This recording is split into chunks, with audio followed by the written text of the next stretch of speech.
Chapter 249. The two of them trembled at the same time as they looked into the distance. Although they could not see clearly, that terrifying aura caused their hearts to palpitate. Fairy? Haha, you're dead meat. The Kuei cow laughed sinisterly. The two of them looked at each other and said, "Let's go." Prehistoric heavenly tomb was too mysterious. There was more than one tomb, and just one beast king had experts like the demon commander and the Kuei cow under him. The other tombs definitely had tomb keepers, and from the looks of it they were even more powerful than the demon commander. Just now, the demon commander did not need to self-destruct, but when he did, it was precisely to burn his own life and attract reinforcements. The reinforcements had arrived, and they were reinforcements that Tang Zheng and Li Xiaotian could not afford to offend. Before we leave, let's take care of this problem first. Tang Zheng was afraid that the Kuei cow would find trouble with the witch clan again, so he quickly arrived in front of the Kuei cow. Last time the Kuei cow escaped without a trace. This time, even without the help of the stone guardian god, Tang Zheng still made it impossible for the Kuei cow to escape with the help of the remaining Beast King's blood essence. Seeing that Tang Zheng was filled with killing intent, the Kuei cow wanted to escape, but it was powerless. In the end, it could only watch as Tang Zheng chopped off its head. At this time, the pressure had already arrived in front of him. Tang Zheng kept his battle soul back into his sword, then leaped up and rode on the heavenly horse. He shouted Jia Xian, and galloped forward. However, before he could take a few steps, another person appeared behind him.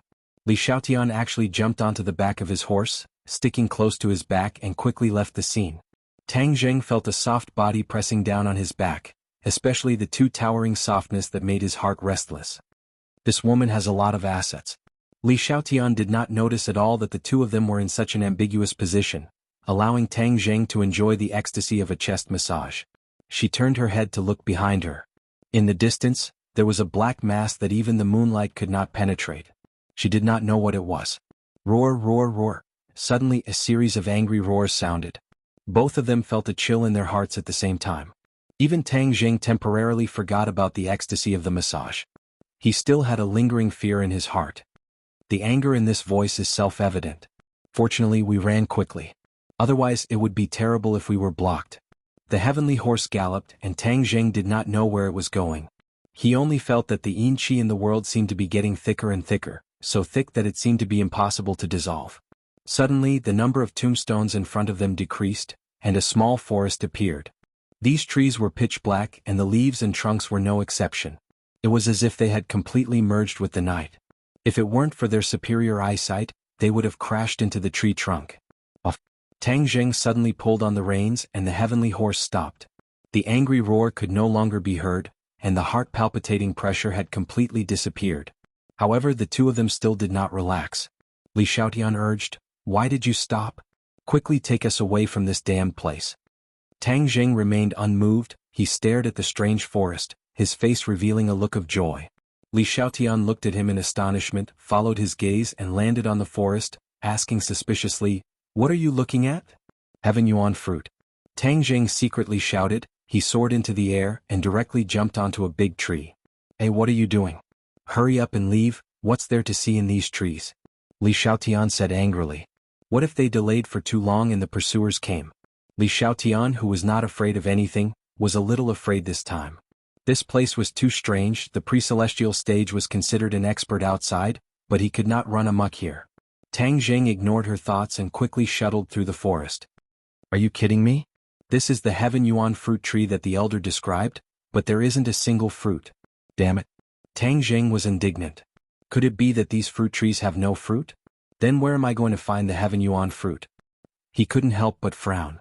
Li Xiaotian guessed. "Are you looking for something?" "Fruit, I need the fruits on these trees urgently," Tang Zheng said.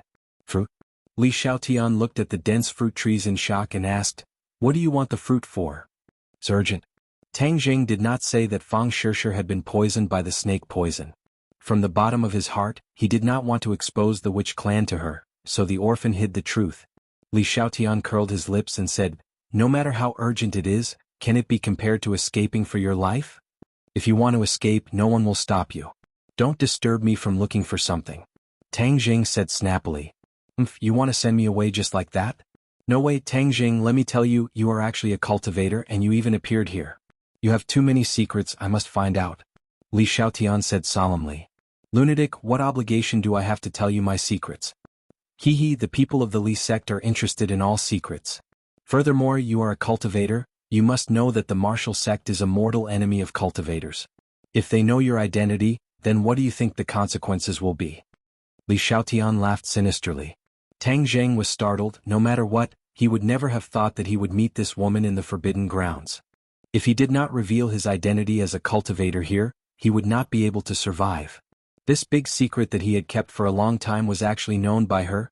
Tang Jing really wanted to kill her to silence her. But now, the power of the Beast King's blood essence in his body had weakened by a lot, and he was no longer Li Xiaotian's opponent. But Li Xiaotian did not know this, and thought that Tang Zheng was like her in the past, deliberately hiding his strength, so even if Tang Zheng did not have a good expression, she did not act out. Seeing that Tang Zheng did not speak, Li Xiaotian proudly said, "So obediently answer my questions, don't provoke me. First question, what are you looking for?" Heaven origin fruit. Tang Zheng said truthfully. What is it used for? Detoxification. Who was poisoned? Li Xiaotian curiously asked. Seeing that Tang Zheng was silent again, she had a flash of inspiration and said, "Could it be that Fang Shishir was poisoned?" Tang Zheng said that this woman's guess was very accurate. Seeing that Tang Zheng did not say a word, Li Xiaotian continued, "It's Fang Shishir, right? You are inseparable from her, and you are willing to leave her here. It must be because of her. How did she get poisoned? What poison did she get? How do you know about this place?" You ask too many questions. Tang Jing really wanted to roll his eyes. Why did this woman like to ask until the end of everything? You don't want to say it, right? I have my ways of knowing. You should tell me what the fruit looks like first and I'll look for it with you. This place is not safe after all, so the best thing to do is to find the fruit and leave this place as soon as possible. Tang Jing's heart moved. He had to admit that she was right, so he described the appearance of the heaven origin fruit, and the two of them started to search together. The leaves of the fruit tree were very lush, and the heaven origin fruit was the same color as the leaves, black, so it was extremely difficult to find. After a long time, Li Xiaotian shouted, "I found it, look, is this it?" Tang Zheng was overjoyed and hurriedly came to her tree. Sure enough, under the cover of the lush leaves, there was a fist-sized black fruit. Heaven origin fruit, I finally found it. Tang Zheng was overjoyed and quickly and carefully plucked it, and then put it into his sumaru pouch. Li Xiaotian saw that the heaven origin fruit in his palm had silently disappeared, and was shocked. "Where's the fruit? Where did it go?" "I put it away," Tang Jing said. Li Xiaotian looked at him in disbelief and said, "How is that possible? I clearly didn't see you do anything. How did the fruit disappear?" Tang Jing jumped down the tree, too lazy to explain. Li Xiaotian chased after him relentlessly and asked, "Could it be that you know magic?" Tang Jing curled his lips and scoffed. Magic was a lie, it was a fake trick, and he was truly capable. However, he did not have the intention to show off, and directly sat on the heaven horse. Li Xiaotian flipped onto the horse again, her full breasts once again pressing against his back, as if she did not notice this ambiguous posture at all. The heaven horse galloped quickly. After walking for a long time, the two of them discovered a cruel reality. They were lost. The prehistoric heavenly tomb was too big, and they couldn't see the end of it. Furthermore, they didn't take the original path, so how could they walk out of this tomb? As the saying goes, an old horse knows the way, but this was the first time the heaven horse had come to the forbidden area, so it didn't know the way out. Li Xiaotian turned pale with fright and said, "Are you kidding me? You don't know the way and you still dare to walk around randomly. What should we do now? This prehistoric heavenly tomb is filled with danger. What if we meet a strong enemy?" Tang Zheng was silent. This was indeed a very troublesome problem. Didn't you brag that the Li Palace's intelligence work is very good? Do you know that there is no way out once you enter? Li Xiaotian coldly snorted. "Just now, you brought me out of my original location and direction. Where am I supposed to find the way now?" Suddenly, that heaven shaking might faintly came over again, and the two of them had stern expressions on their faces at the same time. Tang Jing said, "Since you have no way, then I will treat a dead horse as a living horse. If we can walk out, then consider it our luck. If we can't, then it will depend on our own luck." Tang Jing summoned his battle soul, and the battle soul walked at the front, heading in the direction with the least amount of yin qi. This was the only method Tang Jing could think of. With pursuers behind him, he did not have the time to think about it carefully. Li Xiaotian looked at the tall figure of the battle soul and said, "Why do you have such a thing in your sword?" Tang Jing did not say a word. "Hey, do you have to be so stingy? Tell me, that guy just now said that this big guy is an evil spirit. Could it be that this is really an evil spirit? I heard that evil spirits don't have much consciousness and will attack indiscriminately. How could he listen to you? Also, could this sword of yours be a legendary magic treasure? You actually know the imperial sword technique. What is your cultivation level now? Is it the foundation establishment stage or the Enidia realm? Tang Jing said in surprise, you know quite a bit. This was the first time Tang Jing had met a martial artist who knew so much about cultivators. Li Xiaotian said complacently, of course, I am the holy maiden of Li Palace. I know more than you can imagine. Don't think that I won't know if you don't tell me. Since you know, then don't ask me. Humph, stingy. Li Xiaotian curled her lips. Suddenly, the two of them went silent at the same time and turned their heads at the same time. They saw a black mass behind them and the moonlight had disappeared. That earth-shattering pressure was getting closer and closer to the two of them. Chapter 250. Vaguely, the two of them finally saw what that terrifying pressure was. Who knew what was hidden inside a black cloud, causing the two of them to feel uneasy? Battle soul, quick, leave this place. Tang Jing urged loudly. Whiz. The battle soul and the heavenly horse quickly rushed forward one after another. The black cloud seemed to have discovered them and quickly floated over. Angry roars came out from the black cloud, causing people's ears to buzz. They're catching up. Hurry up, hurry up. Li Xiaotian urged. The heavenly horse leaped and actually jumped a few meters away. As soon as it landed, the two people on the horse felt a bumpy feeling. Normally, even if the heavenly horse was very fast, it would not have such a strong bumpy feeling. Li Xiaotian screamed in shock and subconsciously hugged Tang Jing. The two bodies hugged each other tightly, and Tang Jing could clearly feel the two lumps of towering peaks. However, this was not the time to enjoy it. His heart was hanging high in the air. Xiao Bai, on the other hand, was completely different from the two of them. This little guy stood on Tang Jing's shoulder, hugging Tang Jing's head infinity while baring his teeth at the black cloud. It was not fear but provocation. Tang Jing and Li Xiaotian could not help but be flabbergasted. This little guy was too heartless, he actually did not know how to be afraid. Whoosh whoosh. A gust of cold wind blew over, and the two of them felt as if they had fallen into an ice cave. Their entire bodies were cold, and the black cloud had finally floated above their heads. Crack. A ray of light flashed through the black cloud, and a bolt of lightning directly descended from the black cloud, striking towards them. Lightning. The two of them turned pale with fright. Even though they boasted that they were extraordinary, they were still mortals after all. If they were struck by lightning, they would definitely die. At the critical moment, the heavenly horse's agility played a role. It leaped to the left and narrowly dodged the attack. Boom. A large crater was blasted out of the ground by the lightning, and the momentum on the ground turned into fine powder. The two of them were extremely shocked. To be struck to death by lightning, this kind of death was too sullen. Zhang Yi, the lightning in the black cloud flickered again. The two of them wanted to cry but had no tears. It was not over yet. They did not know what was in the black cloud. It could actually use such a big move like lightning. Boom. Another bolt of lightning fell beside them, and the hairs on their bodies stood up. They could even vaguely feel a small electric current flowing into their bodies, causing them to shiver. Look ahead, the entrance to the prehistoric heavenly tomb. Li Xiaotian suddenly pointed to the front, and Tang Jing raised his head to look. Sure enough, under the guidance of the war spirit, they had actually escaped to the entrance. He hurriedly kept his war soul back into his sword and urged his horse to gallop. Heavenly horse, hurry up, otherwise we will become barbecued human meat. Whoosh. The heavenly horse's speed had once again increased by a level. Tang Jing could feel that every cell in its body had been mobilized, and it was already overdrafting its strength. But at this juncture there was no other way. Boom. Another bolt of lightning landed beside them, and the shockwave almost overturned the Pegasus. Fortunately, the Pegasus had strong stamina and managed to stabilize its body. Whoosh. The heavenly horse soared into the air and crossed the entrance. However, it did not stop and continued to run. Suddenly, the two of them felt that the pressure had lessened a little. They immediately turned their heads to look, only to see that the dark cloud was floating above the prehistoric heavenly tomb. Lightning was continuously flashing about, and then the angry roars of disbelief continued to ring out. This black cloud doesn't seem to be able to leave the prehistoric heavenly tomb. Li Xiaotian said, overjoyed. Tang Jing also felt a sense of relief after surviving a calamity. He pulled on the horse's head and said, yes, we're safe now. The two of them heaved a sigh of relief at the same time. Looking at the black cloud from afar, the two of them really wanted to figure out what exactly was inside the black cloud. It was truly inconceivable that it could actually control lightning. Li Xiaotian smacked her lips and muttered to herself, I used to think that the intelligence of the Li Palace covered all the information in the world, but now I realize how shallow I am. In this place the information of the Li Palace is pitifully little, not even a word. What is that guy in the black cloud? I don't know anything about it.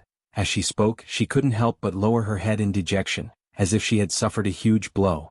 Tang Zheng curled his lips and said disapprovingly, I don't know how powerful Li Palace is, but in this world who doesn't have a person or an organization who dares to say that they know everything? The world is so big, there are all kinds of strange things and many things are beyond your imagination. Li Xiaodan laughed, you know quite a bit, stop dawdling, quickly leave this place. Seeing this tomb I have goosebumps all over my body. The heavenly horse slowed down and ran out of the forbidden grounds. The journey was unimpeded, they did not encounter any demonic beasts, nor did they encounter any miasma. When they arrived in front of the gigantic stone tablet, the two of them finally heaved a sigh of relief. This forbidden area was indeed too dangerous. The two of them knew that they had thought too simply of this place in the past, especially Tang Zheng. Even though he had heard about the dangers of the forbidden area from the elders, he still did not put it in his eyes. He thought that since he could contend against those demonic beasts, then there wouldn't be too much of a problem. Only now did he understand that the demonic beasts in the forbidden area were the weakest existences, and there were other powerful existences that he could not imagine. Especially those tombstones, it was hard for him to imagine what kind of identity their owners had when they were alive. Such a place where countless experts resided was without a doubt a huge treasure trove, but it was not something that an ordinary person could control. At least, Tang Zheng did not have the ability to do so at the moment. When the two of them stood in front of the stone tablet and looked at the 4 bright red words, Death to all intruders, they finally understood the power contained within. This was not a joke, intruders were practically dead, and for them to be able to escape, it was truly the descent of the goddess of luck. The two of them sighed with emotion. Li Xiaoyan's expression changed, she extended her white palm and said, Where's my heaven-shocking bow? Hurry up and take it out.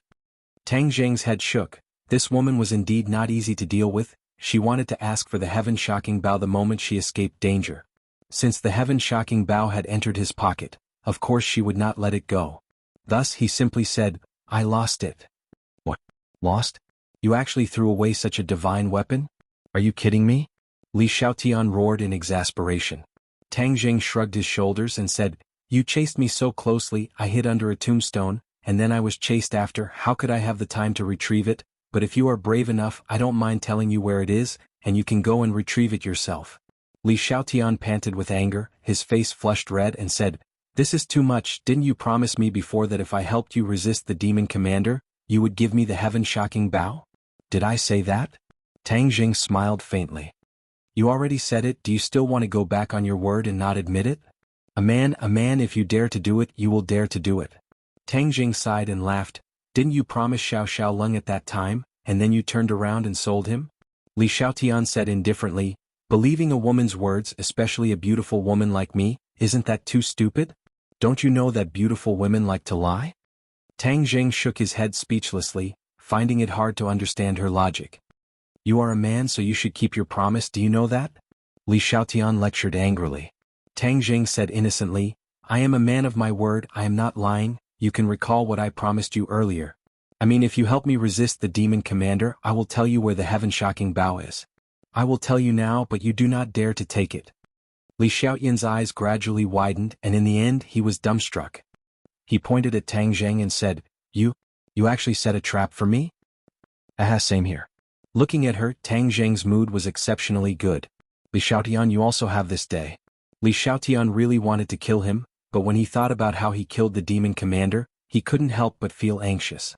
This brat was pretending to be a pig to eat a tiger, I might not be his match.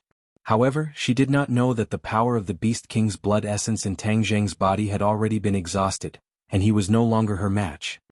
Moreover, killing him would be letting him off too easily. He is the first cultivator I have met, and there are so many secrets on his body. If I don't squeeze out his secrets, how could I let this go? Li Xiaotian thought silently. Looking at her malicious eyes, Tang Zheng asked, You're not thinking of informing the martial sect, are you? Informing the martial sect? Why would I do such a thing? What does it have to do with me that they kill cultivators? Li Xiaotian snorted. Tang Zheng's heart moved. This meant that not all martial artists saw cultivators as a thorn in their side. If that was the case, then his own danger was not small. At least he didn't have to worry about the Mysterious Lee Palace and the Azure Dragon Palace. What kind of conflict do cultivators and the martial sect have? Why do they want to capture cultivators and not let them go? Tang Jing asked curiously. It's all in the past. It's not worth mentioning. However, if you want to know, I can tell you, but you have to use other things to exchange for it, such as this little guy. Li Xiaotian's eyes turned and stared at Xiao Bai. Tang Jing immediately hugged Xiao Bai in his arms and looked at her with caution, saying, "No way, I don't care about your information. I can investigate it myself in the future." As long as he was sure that the other party would not tell the martial sect, then he would not be able to do anything. Why are you so stingy? This is a fair trade. Li Xiaotian looked at Xiao Bai with a burning gaze. The scene of her spitting fire was still fresh in his mind. This little guy was too powerful. If she could raise such a mysterious holy beast, how cool would that be? Xiao Bai understood her words, bared his teeth and shouted angrily at her, as if he could spit fire at any time. Tang Jing patted its head, indicating for it to calm down, and then said, "Anyway, I've already brought you out. Let's part ways now. Each of us will go our own way. I hope we won't meet again in the future." How is that possible? You lost my heaven-shocking bow and you want to leave just like that? Li Xiaotian was unhappy. It's your own fault for being weak. If you don't go and find it, what does it have to do with me? I'm leaving. Let me tell you, if you dare to chase after me, then be careful that I don't tell Xiao Bai to spit fire at you. At that time you will become an ugly person. Tang Jing threatened. Li Xiaotian was enraged. Are you still a man? How dare you treat a great beauty like me like this? Tang Jing shrugged his shoulders and said, "Whether I'm a man or not, I don't need you to question me. Moreover, I don't have the obligation to treat you well, so goodbye, no, never see you again." With that, Tang Jing mounted his horse, while Xiao Bai stood on his shoulder, baring her teeth at Li Xiaotian, as if it would spit fire the moment she got close. She was very unwilling, but there was nothing she could do, so she stomped her feet fiercely.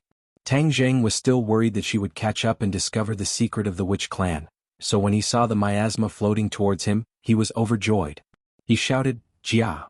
and rushed straight into the miasma, disappearing into the miasma, causing Li Xiaotian to have no way of tracking him down. She was so angry that she cursed out loud, "Smelly Tang Jing, damn Tang Jing, I will definitely find you, I will definitely make you accompany my heaven-shocking bow, don't even think about escaping from this beauty's hands." Chapter 251. It had been a few days since they returned to the witch tribe from the Forbidden Grounds. The heaven origin fruit had cured Fang Shishir of the snake poison, and Tang Jing had also told the elders about everything that had happened in the Forbidden Grounds. Sogu 360 Soso search JDXS to download a novel for free. The elder was shocked. The witch tribe's big neighbor was actually so powerful. Fortunately, no one from the witch tribe had barged into the Forbidden Grounds in the past few years, otherwise, they would have suffered heavy losses. The elders did not know much about the tombs in the Forbidden Grounds, but without a doubt, there were still many secrets in the Forbidden Grounds that they did not understand. Both sides were very curious about what these secrets were, but for the time being there was nothing they could do. They were not strong enough, so going to the Forbidden Grounds would only be sending them to their deaths. Especially the last black cloud that released the lightning, it made Tang Jing rather fearful. However, this trip to the Forbidden Grounds had yielded a lot. Other than Tang Jing finding the heaven origin fruit for Fang Shishir, the most important thing was to find out the reason why the demonic beasts had attacked the witch clan. Since the Beast King's subordinates had been completely annihilated, then no one would come to find trouble with Xiao Bai in the future, and the witch clan would naturally be safe. Without any external threats, the witch clan could live in peace in the 10,000 huge mountains. They could cultivate diligently and accumulate strength, waiting for Tang Jing to bring them to the outside world in the future. After returning to the witch tribe, Tang Jing did not stay idle and started to cultivate diligently. With sufficient demonic beast inner cores, both he and Fang Shishir improved at lightning speed. Fang Shishir's cultivation once again broke through, reaching the 6th grade of the qi refining stage. Tang Jing's cultivation was even more incredible. Not only did he have the demonic beast inner core, the most important thing was the Beast King's blood essence. Xiao Bai had not completely digested the energy contained in that drop of Beast King's blood essence. Other than infusing it into Tang Jing in the prehistoric heavenly tomb and forcefully raising its fighting strength, it passed the remaining Beast King's blood essence to Tang Jing bit by bit, allowing him to cultivate while refining the blood essence. Tang Jing benefited a lot. His strength had actually increased by 3 realms, reaching the 4th grade of the foundation establishment stage. If it was in the past, Tang Zheng wouldn't even dare to think about such a speed. This time he really had a taste of what it meant to have the speed of a rocket. However, as his power increased, the pure yang energy in Tang Zheng's body began to become restless. The pure yin energy he obtained from Lu Qingmei had long been used up, so if it weren't for Fang Shishir accompanying him, he would have exploded and died. During the day he cultivated non-stop, and at night he and Fang Shishir made love to each other. Fang Shishir's immaturity gradually faded, and her beauty was beyond compare. In addition, Xiaobai had also undergone a lot of changes. During this period of time it who was like a gluttonous cat, actually didn't eat anything, and just lazily laid in the center of the plaza, basking in the sun as if it had indigestion. In the end, the fur on its body became whiter and whiter, and even had a sparkling and translucent luster, becoming more and more extraordinary. There was no sun or moon in the mountains and time always passed very quickly. The summer vacation was about to end, and in these 2 months, the two of them had almost completely disappeared. The communication in the mountains was not smooth, and the two of them only left the mountains once every 10 days to half a month to call their families to report their safety. Although the days in the mountains were very comfortable, it was still time to part ways. Tang Zheng and Fang Shishir rode on the same heaven horse, and beside them was Yi Yuan. This time, the witch clan would not leave the mountain, so they sent Yi Yuan out to take a look at the world. The most important thing was to serve Tang Zheng. Tang Zheng was the envoy of the witch clan, and after experiencing so much, his status and prestige were even higher than the elders. However, when the elders saw that he did not even have a single person serving him, they recommended Yi Yuan. Tang Zheng accepted this suggestion. It was not that he really wanted Yi Yuan to serve him, but to bring him out to adapt to the outside world. In the future he would be able to communicate with the other members of the witch clan. This was more useful than his own teachings. The entire clan stood in front of the huge stone door to send them off. Many of them had tears in their eyes and were unwilling to part with them. The elder kept reminding Yi Yuan to listen to the orders of the envoy and protect the safety of the envoy. Tang Zheng did not doubt in the slightest that Yi Yuan would dare to use his own body to block bullets for him. However, now that his power had increased, there was no need for Yi Yuan to block bullets for him in the outside world. Waving goodbye, the three of them galloped on their horses. Xiaobai stood on the head of the heaven horse and looked ahead, grinning excitedly. Originally, he had planned to leave the little guy in the mountains, but it couldn't bear to part with Tang Zheng, and was inseparable from him. Tang Zheng understood its longing, and furthermore, it was indeed difficult for ordinary people to discover its talent, so he brought it along.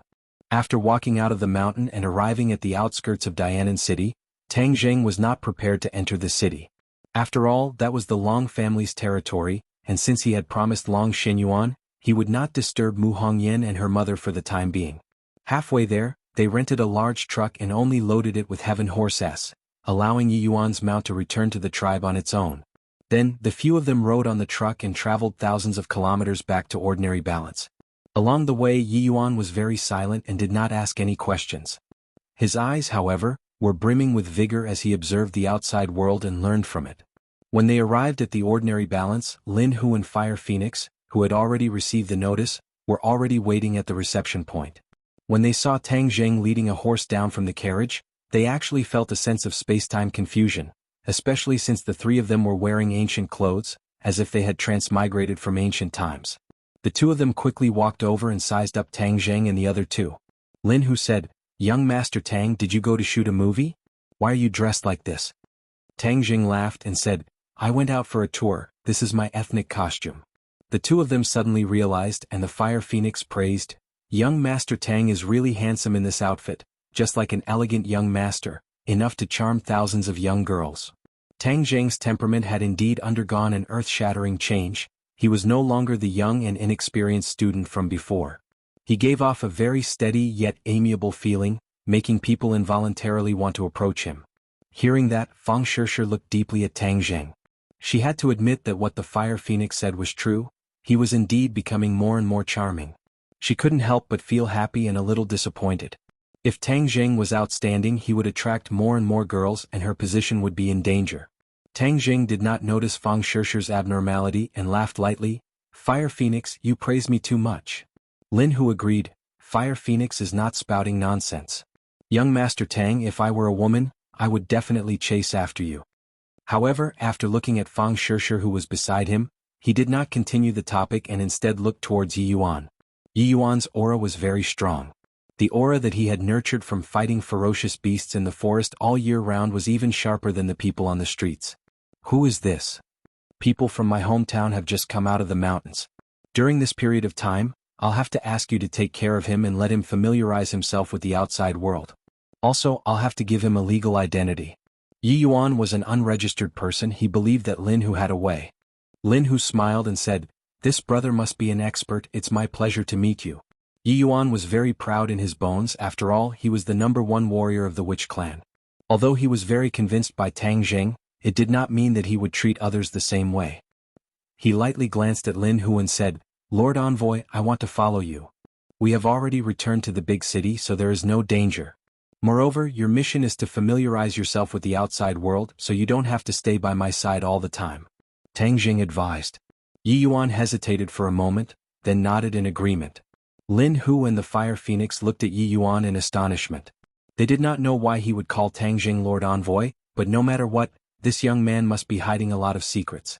Of course, if Tang Jing did not say anything, they would not dare to ask around. "And this horse of mine, you must take good care of it," Tang Jing warned. Lin Hu patted his chest and promised, "Young Master Tang, don't worry, I have already found a professional. I will definitely not treat this divine colt unfairly." The heavenly horse raised its head high and snorted, looking very arrogant.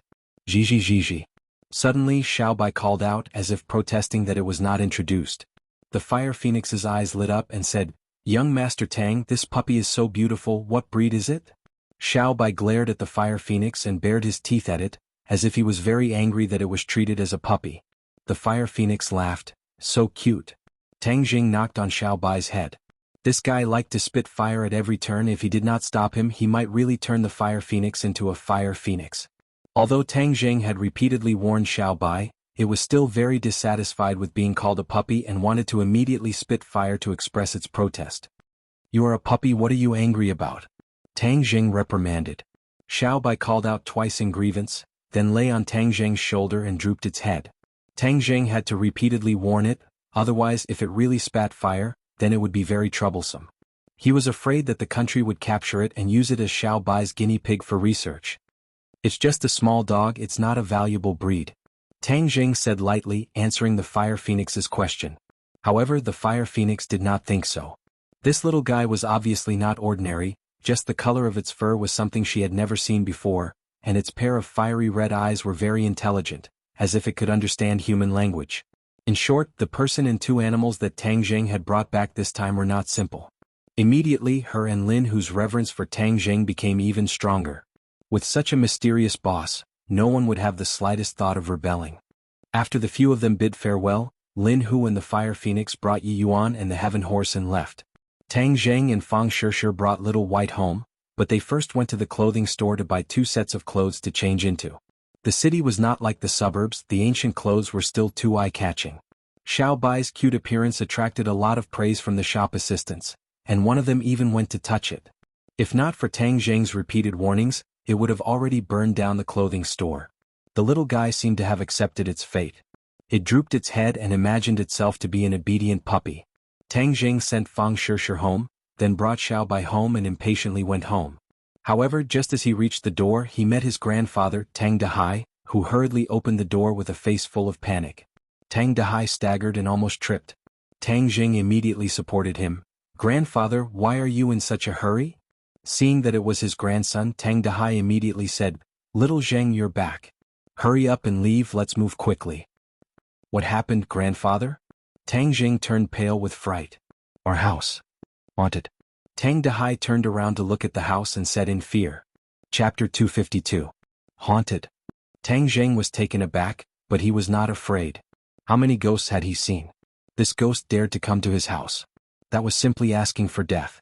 "Pose, Grandpa, I'm here. Don't be afraid. What is going on?" Tang Zheng comforted. Tang Dahai trembled as he said, "Last night I was sleeping in a daze and heard a woman's voice. I thought it was an illusion. Then I heard this voice again. I searched for most of the night but couldn't find it. But then it stopped and I didn't take it to heart. But just now I heard that voice again. It was actually singing. It was the song Little Apple that was being played in the square downstairs." Little Apple? Tang Zheng's head was filled with black lines as he almost couldn't help but laugh out loud.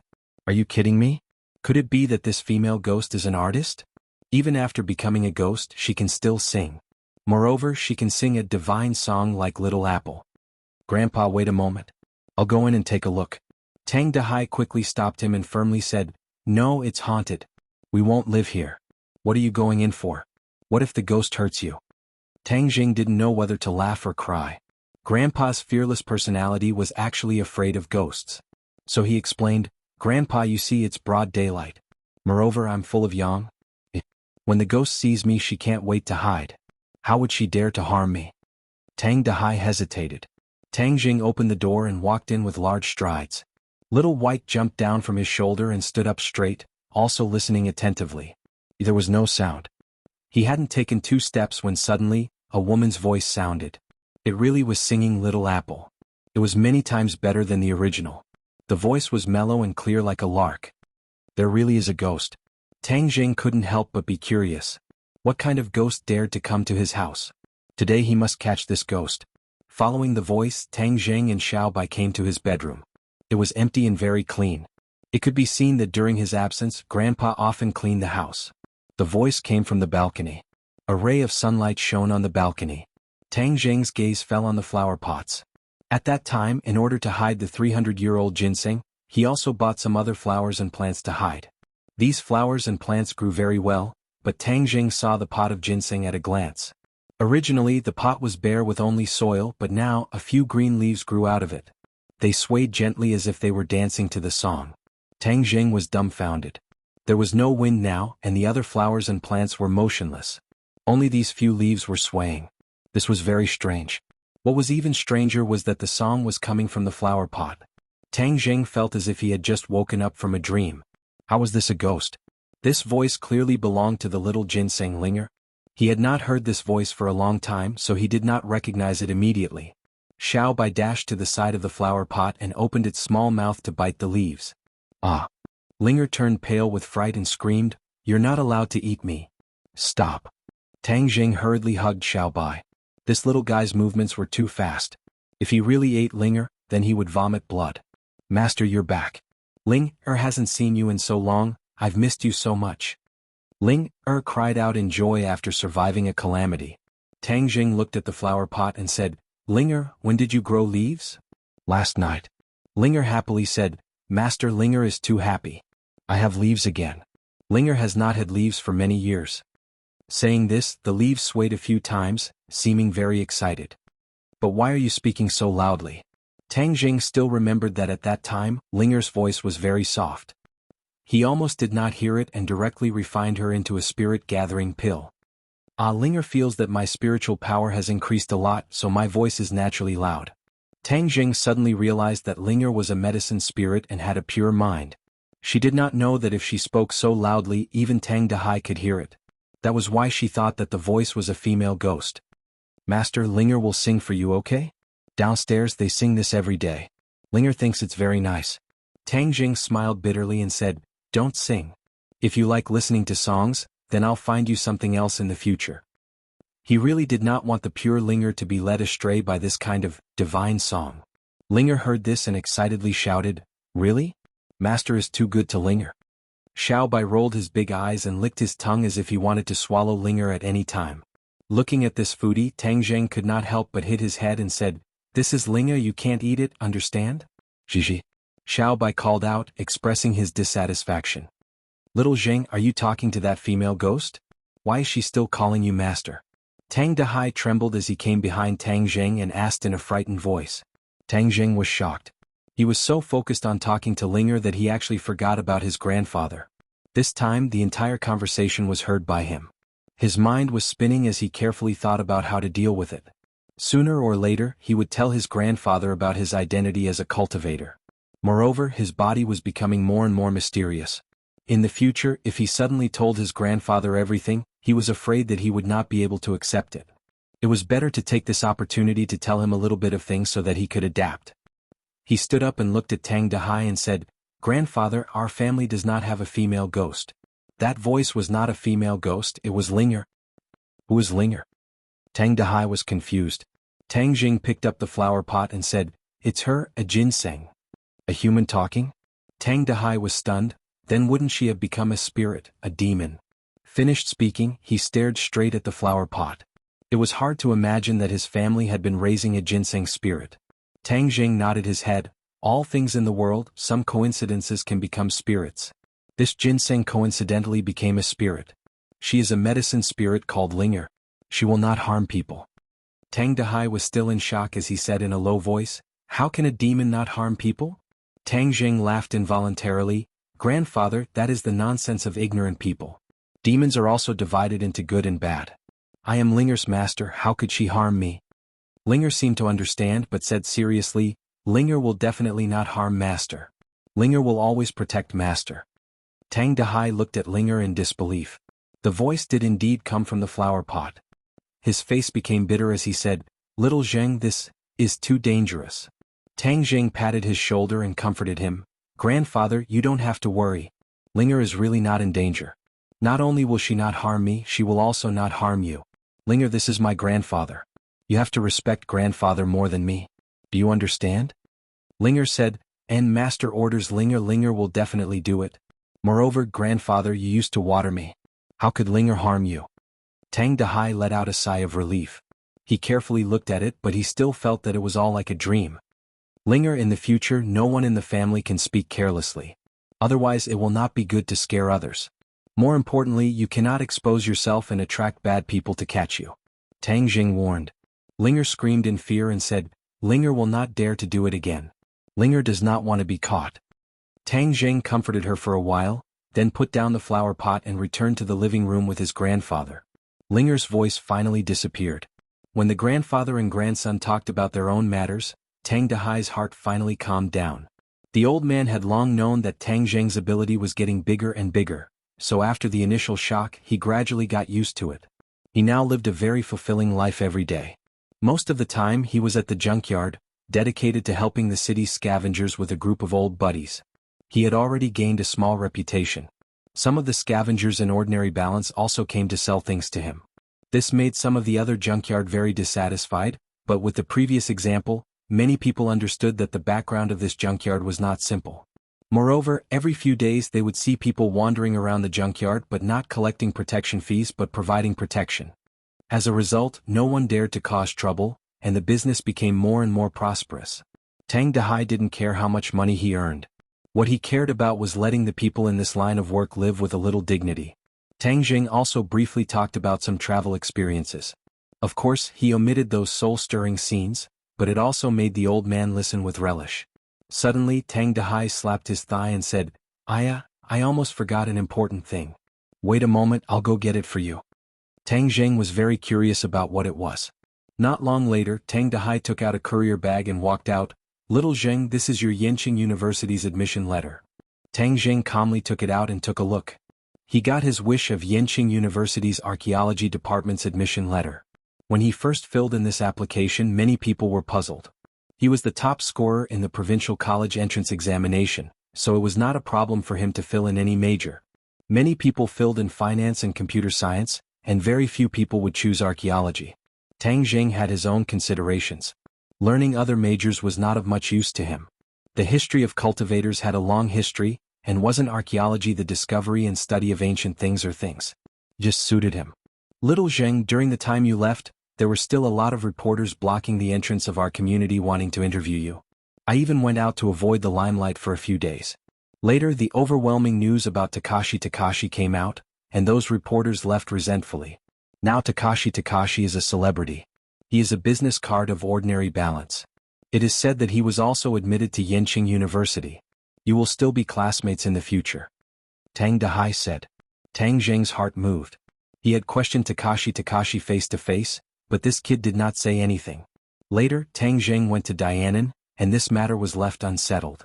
Tang Jing was not jealous that this kid stole the limelight of his top scorer, because this limelight was not what he wanted. He had an intuition that Takashi was not as simple as he looked on the surface. This person was even more sinister and difficult to deal with than Xiao Fei. However, Takashi did not have any obvious evidence that could be used against him. For the time being he did not have a better solution. Moreover, Takashi was so famous now and his mouth was so tight. Tang Jing could not just kill him directly. Chapter 253. Tang Jing went home for a few days and spent most of his time by his grandfather's side. They went to the salvage station together to help him recycle the waste. Sogu 360 Soso school was about to start and they were about to leave their grandfather for half a year. For the first time in their lives, the two of them were a little reluctant to part with each other, so they especially cherished this last moment. During this time, Lin Hu and Fire Phoenix reported to Tang Zheng about Chongqing City's recent situation. Chongqing City was dominated by their family and the situation was very good. There were no armed fights and Chongqing City's security level was greatly improved. Furthermore, the relationship between Lin Hu and Deng Maokai had also improved. Deng Maokai had become the deputy chief of public security of the ordinary balance, and both sides were mutually beneficial. Yi Yuan had been staying by Lin Hu's side for the past few days. Although he was not used to it at the beginning, he gradually integrated into their circle. This was because Yi Yuan was very good at fighting, and had fought with both Lin Hu and the Fire Phoenix before, causing others to have a whole new level of respect for him. Today Tang Jing came to the Fang family once again. He was invited by Fang Chonghua, and Tang Jing had already guessed Fang Chonghua's purpose, because this matter would eventually be put on the agenda. When Tang Jing walked into the Fang family alone, Fang Shishir was in a very low mood. Her eyes were red as if she had been crying. Fang Chonghua and Shi Mingqin warmly greeted Tang Jing, and the knot in Shi Mingqin's heart was completely untied. The matter between Tang Jing and Fang Shishir was no longer something that they could resolve just by stopping them. Moreover, during this period of time, she had heard a lot about Tang Jing's deeds from her husband, and was becoming more and more satisfied with this future son-in-law of hers. Tang Jing landed on the ground and generously held Fang Shishir's hand, asking, "What's wrong, did you cry?" Fang Shishir pouted, looked at her parents with resentment and said, "Isn't it all because of them? They were clearly happy and were about to report to school, but they ruined everything." Fang Chonghua said embarrassedly, "Shishir, we are doing this for your own good. Xiaotang, this time I called you here to talk about the matter of you going to university. Shishir's study abroad has already been arranged, but this girl is dead set against it, saying that we're deliberately breaking you up." Fang Shishir snorted and said, "You are deliberately breaking us up. You have always been dissatisfied with Tang Jing. Do you think I don't know? But I love him and no one can break us apart." As she spoke, she hugged Tang Jing's arm tightly, ignoring the fact that her parents were right in front of her. Fang Chonghua and Shi Mingqin were incomparably embarrassed and could only look towards Tang Jing for help. If Tang Jing did not relent, then Fang Shishir definitely would not leave the country. Tang Jing read their thoughts and said, "Uncle, Auntie, can I talk to Shishir alone?" Shi Mingqin was a bit worried, but Fang Chonghua gratefully nodded his head. "No problem. Shishir, let's go to your room." Tang Jing held onto Fang Shishir's hand and walked straight into her room, leaving behind the Fang family's parents looking at each other. Shi Mingqin said in a low voice, "Do you think Tang Jing will persuade Shishir?" Fang Chonghua confidently nodded his head. "He definitely will, because he understands that this is the most beneficial for Shishir. Xiao Tang is not a muddle-headed person, he knows how to prioritize." Tang Jing and Fang Shishir sat at the head of the bed. Fang Shishir leaned on his chest and said, "Tang Jing, I don't want to leave you. Let's go to Yanqing University together and stay by each other's side, okay?" Tang Jing stroked her jet black hair and said, "Of course I understand your intentions. But, let me ask you, before we start, what do you think about going to university?" Fang Shishir was speechless. At that time she wholeheartedly wanted to go abroad to study. This had been her dream since she was young. Seeing her speechless, Tang Jing understood that Fang Shishir was not lying. If it was not for his appearance, Fang Shishir's path of study would have been to go abroad. The education resources in foreign countries were relatively rich, there was more freedom in learning, and the research atmosphere was relatively better. As a top student, Fang Shishir naturally wanted to go abroad to study. "Shishir, I know that studying abroad is your dream. I am your boyfriend, so what I should do is not to deprive you of your dream, but to help you realize it. If I only do it for my own benefit and tie you to my side, do you think that I am selfish?" Tang Jing gently asked. Fang Shishir was silent for a long time before saying, "But I don't want to leave you. Yes, I admit that studying abroad is my dream. I want to have some achievements in the academic field. Since I was young, I am used to the deception in business, so I don't want to inherit my family's business. I only want to do research, but I can also do this in China." Tang Jing smiled and said, "Since you want to do research, then we have to produce results and let others see us in a different light. In this aspect, there is no doubt that foreign countries are the most advanced, so we naturally have to learn. Everyone has to learn from the outstanding. I believe that you can do better than others, so why give up this opportunity? After a pause, he continued, moreover, we are not parting forever. We can still see each other during the holidays. Haven't you heard of the saying, absence makes the heart grow fonder? Fang Shishir pinched his arm and said coquettishly, what do you mean by newlywed? I'm not married to you. It's a metaphor, just a metaphor. Tang Jing quickly begged for mercy. Fang Shishir raised her head and stared straight at him and said, but when I think of leaving you for so long, my heart feels empty.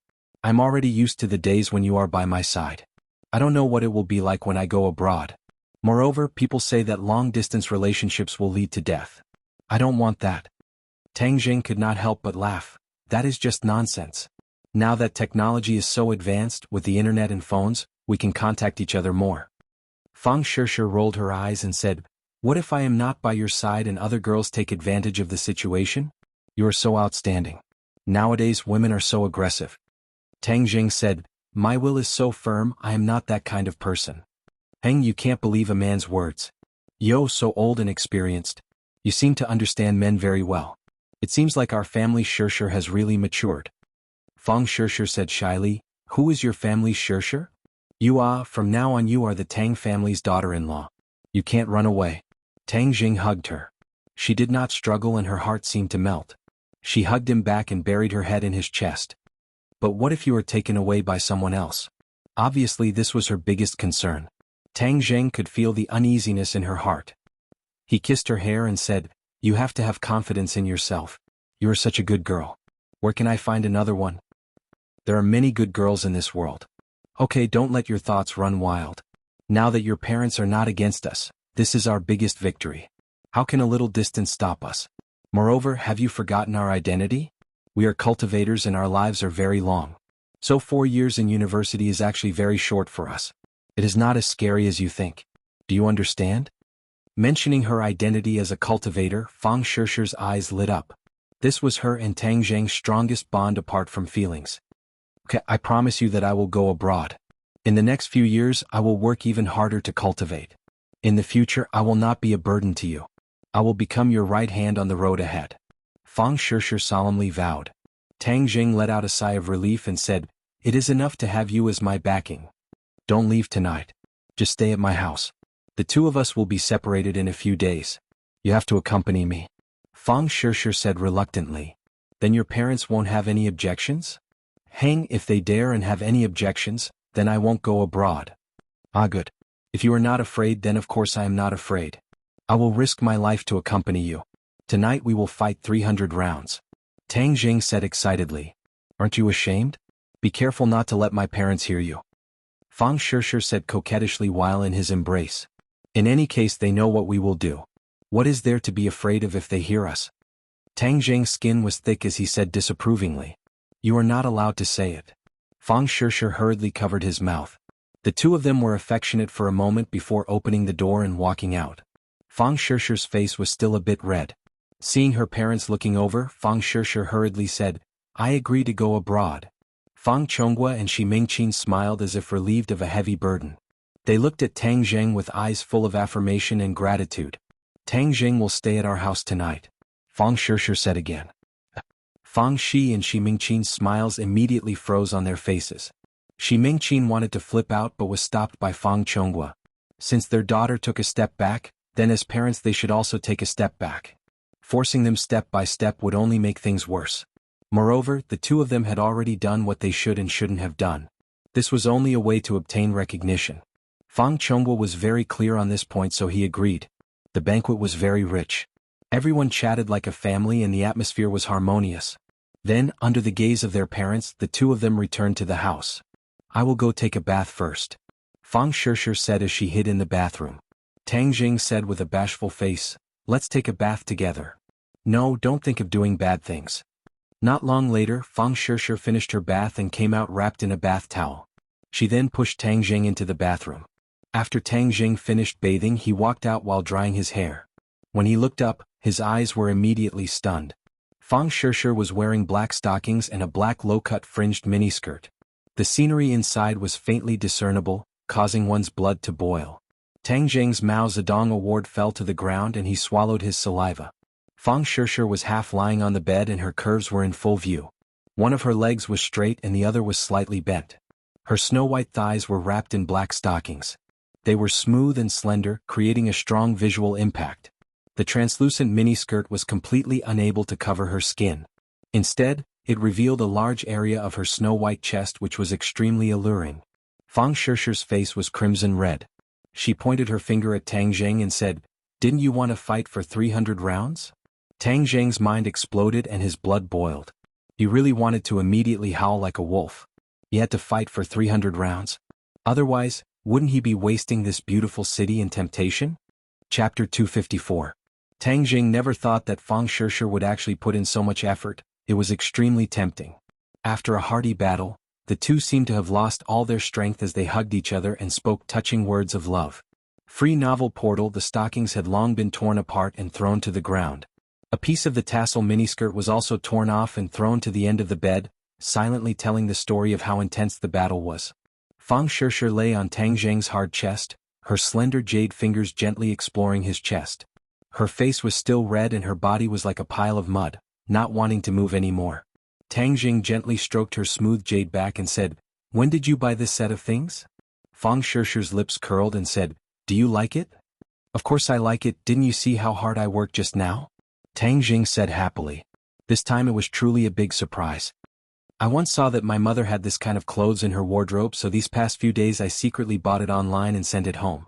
Tang Zheng was stunned for a moment, bitterly smiled and said, "Your mother? Your parents are also quite interesting." Fang Shishir hit his chest and said, "You're not allowed to laugh at my parents. How is this a joke? Food and sex are part of human nature. This is very normal. Hang, you men all like these things bad to the core. Is it very bad? I saw that you really liked it just now. It was so loud. Aren't you afraid that your parents would hear it?" Tang Zheng said mischievously.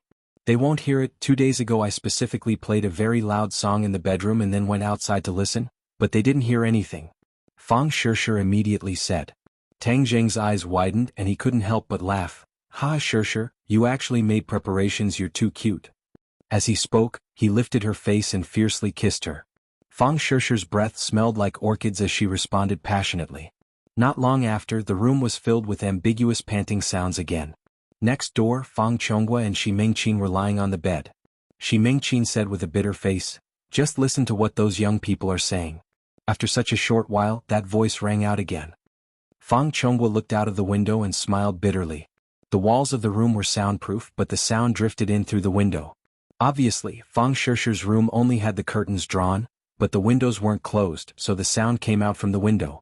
Although it was very soft, it could still be heard clearly in this quiet night. Shi Mingqin's face was a bit red as listening to her daughter's words was a bit of a sin.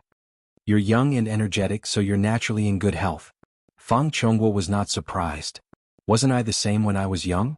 Hang, a real man does not boast about his past glory. If only you were as strong now," Shi Mingqin said. Fang Chonghua flipped over and pressed down on his wife, saying, "Good, you dare to look down on me, your husband? Then I'll let you have a taste of my power. Lower your voice and quickly close the window. Don't let the two of them hear our voices. That would be too embarrassing," Shi Mingqin said with a red face. Fang Chonghua hurriedly got off the bed and closed the window. Then, like a hungry wolf, he pounced on the bed, causing an even more intense panting sound to ring out. In the following days, Tang Zheng accompanied Fang Shishir to play around with ordinary balance. Fang Shishir even went to Tang Zheng's house to stay for a night. It could be considered that she had truly entered the house. However, the beautiful days were short-lived. After Fang Shishir boarded the plane and flew to the other side of the ocean, Tang Zheng had no choice but to step on the train to Beijing. Last night, Lin Hu and the others sent him off. Everyone was not drunk, and in the end, even Tang Zheng was a little drunk. Lin Hu patted his chest and promised that he would definitely ensure the peace of the ordinary balance, so that young Master Tang would not have any worries when he went to the capital. With regards to them, Tang Zheng was still very assured. Furthermore, he had repeatedly instructed them to take good care of their grandfather and not let anything happen to him. In addition, when he went to the capital this time, he did not bring Yi Yuan along. Although Yi Yuan really wanted to serve him, Tang Zheng was going to study and did not have the time to teach him the details of survival in modern society. This matter was left to Lin Hu and the others, and when the time was right he would let him go to the capital. However, his trip to the capital was not lonely because he had another little brother, Feng Yong, accompanying him. Feng Yong did not manage to get into Yenching University, but he did manage to get into Beijing University of Technology, fulfilling his wish of not needing his father's help and relying on his own strength to study in the capital. Tang Zheng carried a simple backpack on his back, while the other important things were placed inside the Sumeru bag, such as the War Soul Sword, the 9 revolving pill furnace, the spirit stones and the spirit gathering pills that he had refined during this period of time. The first spirit gathering pill he had refined had been used up with Fang Shishir in the 10,000 huge mountains. In the past few days he had also used some of Linger's roots to refine over 100 spirit gathering pills. He gave half of them to Fang Shishir and told her to take them abroad. Actually, he did not need to carry any luggage at all. He could put everything into the Sumeru bag and travel alone, but that would be too eye-catching. Others would be very curious about where his luggage went. An Audi stopped in front of him. Feng Yong immediately got out of the car and pounced towards Tang Zheng while shouting. The two of them hugged each other tightly. Haha boss, I see you again. Where have you been all this time? I can't even get through to you on the phone. Did you go out with Fang Shishir to fly in a 2-person world? I went deep into the mountains and circled around. The signal in the mountains is not good. Tang Zheng explained. I understand. It's a 2-person world, so of course you don't want to be disturbed by others. Feng Yong laughed mischievously and said, Boss, look at the changes in me now. Feng Yong walked in a circle in front of Tang Zheng and said excitedly. Tang Zheng opened his eyes wide in surprise and said, Fatty, your change is too big. Feng Yong had lost a lot of weight. Although he was still a little fat, he was much better than before. The meat on his face was less, making him look a lot more handsome. Moreover, his body was sturdy, giving off a feeling of great strength. The most important thing was that his cultivation had increased by a lot. He had actually touched the threshold of the 2nd grade refining body. What have you been doing all this time? Not only have you lost weight, even your cultivation has increased by so much. Tang Zheng asked curiously. Feng Yong was very satisfied with Tang Zheng's surprise. He proudly pointed at his father Feng Yun, who was getting out of the car, and said, This is all thanks to my father. He bought a lot of medicinal ingredients to refine my body. I also worked hard to cultivate the cultivation technique you gave me.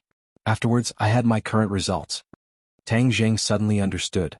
Many times, cultivation was a competition of resources. Why do so many experts come from wealthy families? Firstly, they have the money to hire famous teachers to guide them. Secondly, cultivation requires a lot of medicinal ingredients. Especially for martial artists, they rely on martial arts to discover their own potential. They need a lot of expensive medicinal ingredients to temper their body. Tang Zheng looked at Feng Yun and said, Uncle Feng, hello. Feng Yun affectionately shook hands with Tang Zheng. He thought that his eyes were really accurate. This child was definitely not a fish in a pond. He actually allowed Feng Yong to walk on the path of a martial artist. In the future, the prosperity of the Feng family will fall on his shoulders. This time, when you go to the capital, Uncle asks you to take care of our family's little brat. If he does anything wrong, just teach him a lesson. You can even hit him. Feng Yun said. Feng Yong immediately said with a bitter face, Father, is there a father like you? You actually told others to hit your son. If you don't listen, of course you should be hit. Go to the capital and study well. Of course, don't forget about our family's business. See if there are any opportunities to open up business in the capital. Feng Yun exhorted. Tang Zheng immediately remembered that their family was in the sex toy business. Feng Yong seemed to dislike this before, but this time Feng Yong's performance was out of his expectations. He solemnly nodded his head and said, I know. I will first do a market research. But if the school catches me going to the sex toy store every day, don't get angry when you hear it. Feng Yun beamed with joy and said, Why would I get angry? I can't even wait to be happy. Business does not distinguish between high and low. Our business is not illegal, but for the happiness of the majority of human beings. It is a very noble business. Alright, you continue your noble business. Boss, we are entering the station. Is this your puppy? Suddenly, Feng Yong curiously stared at Xiaobai, who was beside Tang Zheng's feet. Xiaobai rolled his eyes as if to say that he had no eyesight and treated him as a puppy again. However, it seemed to have accepted its fate and no longer cried out in protest. Tang Zheng laughed and put Little White into his luggage and said, Yes, in a while we will sneak through and don't let the security people find out. No problem, boss. I told you to take the plane back then. Why do you want to take the train? It's so slow. Tang Zheng nodded to Feng Yun as a farewell, and then checked in with Feng Yong and said, The train is not bad. Anyway, we are not in a hurry. Moreover, I have inquired that the school has a shuttle bus at the train station. There is no shuttle service at the airport. In fact, it is not bad to take the train with many people. I hope to meet beautiful women. You just entered the university and you are already in heat. Boss, you are a full man who does not know the hunger of the hungry. I have been single for 18 years. My spring should be coming. Then when you meet beautiful women, you should strike up more conversations. Don't be a silent gourd. Absolutely not. I was not confident before, but now I feel confident. Yes, you are a rich second generation. Now the rich second generation are very popular. Humph, I am not popular. I have to be a rich first generation. Like you, boss, you will definitely be a rich first generation in the future. The two of them talked and laughed. Tang Jing used a little trick to let Xiao Bai sneak through. On the sleeper carriage, Tang Jing lay down on the middle bunk to rest. Xiao Bai lay beside him, curiously looking around. Feng Yong was also looking around, but he was looking for beautiful women. After a long time, he bitterly said, "Boss, why is there not a single beautiful woman? Lower your voice. Otherwise, if others hear you, be careful not to be a public enemy. I am telling the truth. What are you afraid of?" Feng Yong muttered in disappointment.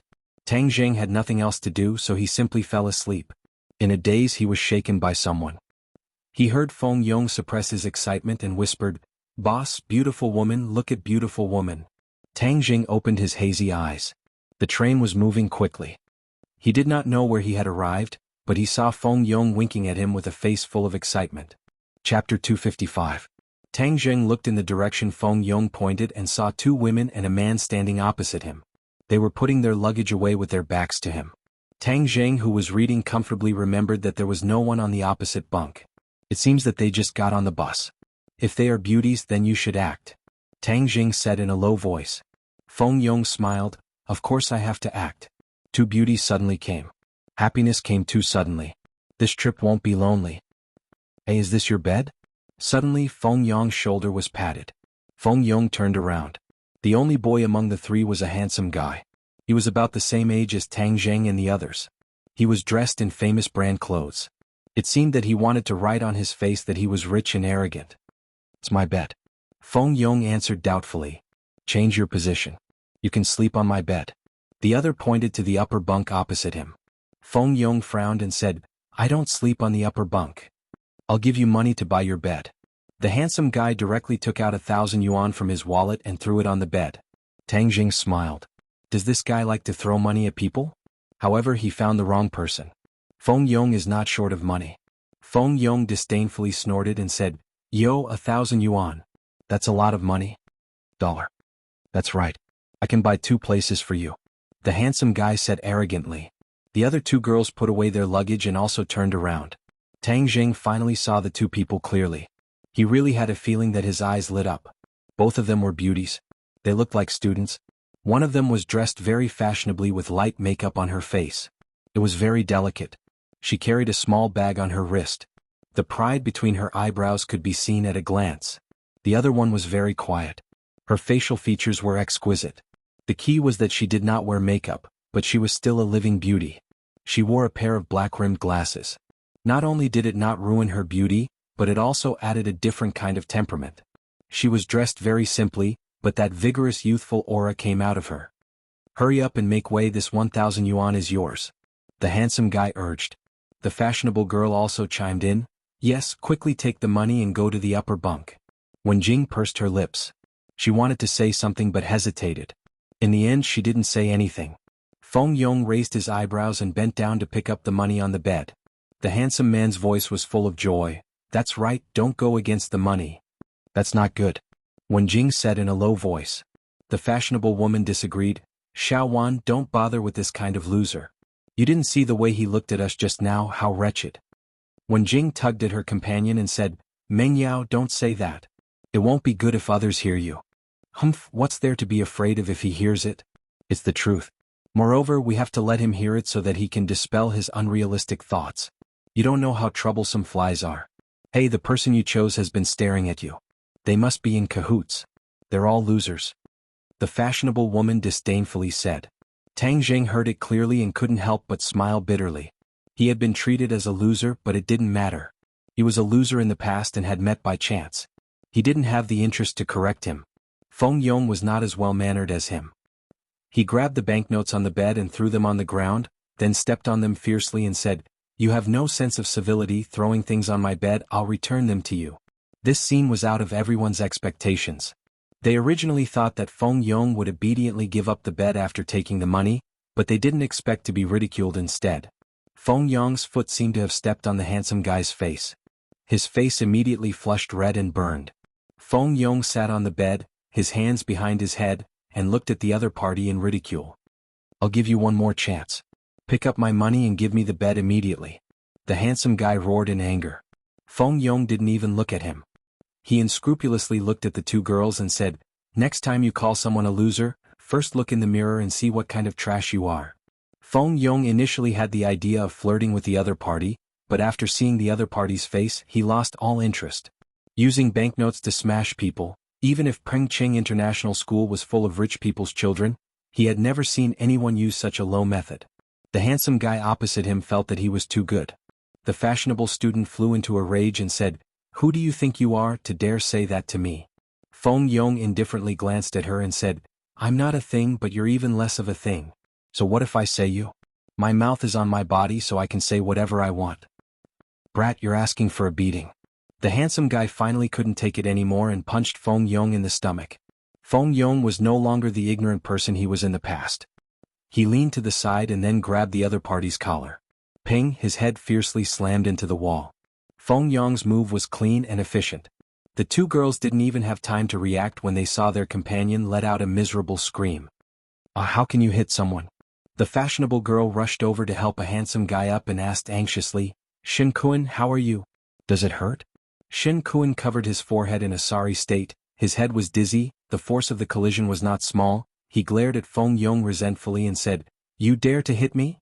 Feng Yong said disdainfully, "So what if I hit you? If you want to be unreasonable, you have to look at your opponent clearly. Xuanhuan, stop messing around. When you're outside, harmony is the most important thing. I think these two are also students. This is all a misunderstanding." The quiet girl finally stood up and advised. Xuanhuan hesitated for a moment, then said, "All right, little one, I'll listen to you, I won't lower myself to his level." With that, he picked up the money on the ground and fiercely sat opposite him, staring at Feng Yong with eyes that seemed to spit fire. Feng Yong was not willing to be outdone. The corner of his mouth raised slightly, with a hint of provocation. The atmosphere was tense, and the quiet girl once again broke the silence, saying, "Xuanhuan, since you want to sleep on the lower bunk, then I'll go to the upper bunk." Xuanhuan was startled, he turned his gaze back from Feng Yong and anxiously said, "How can I do that? You are a girl, when you are outside I should take care of you. Mengyao, go sleep on the upper bunk." Mengyao was startled, a trace of displeasure flashed across his face, but he quickly covered it up and laughed, "All right, I'll go sleep on top, I'll help the two of you." Feng Yong looked at it with interest and said meaningfully, "Yo boss, today I've truly experienced what it means to be a gentleman, it's truly an eye-opener." Tang Zheng was also very surprised by the boy's reaction. It seemed like he was used to being pampered since he was young, and was also used to ordering others around. He did not consider the feelings of others at all, but the strange thing was that the girl called Mengyao was actually not angry, it was truly interesting. This is called reading 10,000 books is not as good as walking 10,000 miles, increasing one's knowledge and experience. Tang Zheng said, the two of them singing the same tune made Xuanhuan want to flare up again. "What does this have to do with you?" Before Xuanhuan could say anything, Mengyao had already impatiently reprimanded him. "Yo, there are strange things every year, but there are a lot of them this year. I've really learned a lot," Feng Yong said jokingly. He was clearly fighting for her, but this woman's head was kicked by a donkey and she actually bit back. "Everyone stop talking. We're all young people. I think this person is also a student. Are you going to the capital?" Wen Jing acted as a peacemaker. "Yes, you're also going to the capital? A freshman?" Feng Yong asked curiously. "Let me tell you, our little Wan is a top student of Yenqing University. Do you know how powerful he is now?" Meng Yao seemed to have found a way to counterattack, and said as if he was showing off. "Yenqing University?" Feng Yong turned around and glanced at Tang Zheng as if to say, "Boss, your schoolmate."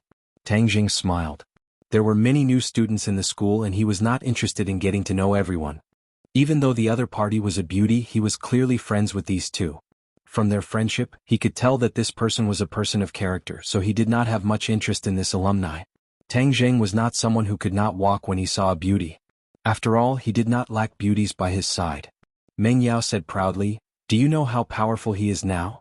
Let me tell you one more thing, our Ding Xiaowan is also the top scholar in the province. She has been on many television programs, and is even more powerful than that Takashi. Top scholar in liberal arts?"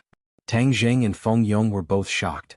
This gentle and quiet girl was actually the top scorer in liberal arts, and Tang Zheng was the top scorer in science. The two top scorers actually sat on the same train. Tisk, Takashi is nothing, our boss. Hearing the other party mention Takashi, Feng Yong was very dissatisfied. This guy had stolen his boss's halo, and he had long been indignant. Just as he was about to publicize the heroic deeds of Tang Zheng, he was stopped by Tang Zheng. "Fatty, aren't you tired of talking so much?" Feng Yong was startled. He understood that his boss wanted to keep a low profile, so he snorted, glanced at the other party with disdain and said, "Anyway, I'm telling you, Takashi is not a good person. Comparing him is simply lowering your status." Ding Xiaowan frowned. He stared straight at Feng Yong and said, "This student, before criticizing others, please understand clearly, I have met Takashi before. He speaks well, studies hard, has a lot of knowledge and has excellent results. He is a true good student." Ding Xiaowan was serious and definitely did not seem to be joking. Feng Yong and Tang Zheng looked at each other. It was unbelievable. Takashi was actually worthy of such a high evaluation. "Are you kidding me?" Feng Yong's anger soared up. Wasn't this reversing the truth? "Haha, what a joke, this is the funniest joke I've ever heard in my life. Takashi is nothing, he's just a clown if not for our boss." Cough cough. Tang Zheng coughed dryly. Feng Yong was startled and immediately kept quiet. His face flushed red. He could not publicize his boss's glorious deeds, but he could let a clown like Takashi flourish. It was truly too unreasonable. Tang Zheng did not care about these trivial matters, and was even less interested in arguing with Takashi's brainless fans. He quickly got off the bed and pulled Feng Yong. "Let's go over there and get some wind." Without waiting for Feng Yong to react, he pulled him to the end of the carriage.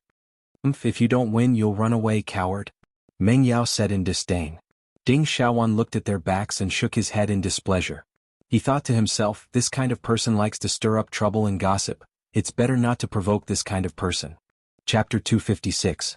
Tang Zheng persuaded Feng Yong for a long time before he finally dispelled the idea of spreading Tang Zheng's heroic deeds. However, Feng Yong was still indignant. "Boss, you don't know that during the time you were gone, the reports about Takashi were everywhere. Those who didn't know would think that he was the top scorer in the college entrance examination." Sogu 360 so. Plus Tang Zheng laughed. "You already said that he's a clown, so let him jump a few more times. It's not a good thing to be too high profile in this society." Feng Yong nodded thoughtfully. "I understand, just like what my dad said, only half a bucket of water can make a ding-dang sound. Only a person like you who is truly filled with water will be ordinary. What's this called? Yes, the great Tao is formless and the heavy sword has no edge." Tang Zheng was stunned for a moment, then laughed out loud. "Fatty, you've improved quite a bit. You can even say such philosophical words." Feng Yong laughed embarrassedly. "It's all because of boss's teachings." Pausing for a moment, he looked in the direction of the bed and sighed. "I originally thought that with a beauty, this trip would be much more interesting, but I didn't expect that it would be two brainless people who actually thought that Takashi was good. This way we won't have anything in common, what a pity." Tang Zheng patted his shoulder and said, "All right, there are so many beauties in the capital, it's a sea of flowers waiting for you to pick them. You don't want to wander around the flowers and plants by the roadside." Feng Yong raised his neck and said, "That's right, I want to throw myself into the sea of flowers. Boss, I promise you, in the first semester of university, I will find my soul mate." "Soulmate? Haha, you have ambition, good luck." The two of them chatted and laughed as they returned to the bed, only to find two girls lying in front of Tang Zheng's bed, laughing. Xuanhuan, on the other hand, had a gloomy face and said, "He brought his pet on the train, this is against the rules, I'm going to tell the conductor." Just as he turned around, he met Tang Zheng and Feng Yong. Feng Yong glared and said, "You dare? Do you believe that I will throw you off the train?" Xuanhuan shrunk his neck and said, "Humph, trying to scare me? I'm not afraid of you." Feng Yong cracked his knuckles. "Is that so? Then let's give it a try." "Hey, what are you two doing?" Meng Yao stared at Feng Yong as if she was protecting her calf, her towering chest almost touching Feng Yong's fist. Feng Yong looked at her chest and swallowed his saliva. It was really F*** King big, but this wretched look made Meng Yao frown. Hey, if you get any closer, I'll call you molester. Feng Yong resentfully took half a step back and said, Molest you? Why don't you take a look at yourself? Move aside. Why are you blocking my boss's bed? Could it be that you want to sleep with him? Please, you're not qualified. Tang Jing realized that Feng Yong was becoming more and more sharp-tongued. As soon as he said that, the two girls' faces turned crimson and they subconsciously retreated. Their eyes seemed to shoot fire as they glared at Tang Jing. Tang Jing pretended not to see it and looked towards his bed. It turned out that Xiao Bai had already come out of his backpack and was lying on the bed with his big round eyes. Brat, clean your mouth. Xuanhuan roared. Feng Yong said disdainfully, you want to be a hero and save the beauty, right? Then you have to see if you have the ability to do so. Moreover, what I said was the truth. Who knows how many beauties are lining up to chase after our boss? DSK, you don't even have a draft for bragging. It's just a piece of sh*t, and you're already beating yourself up. Xuanhuan, let's not waste words with him. The more we pay attention to him, the more excited he gets. Right, why bother with him? Let's play with us.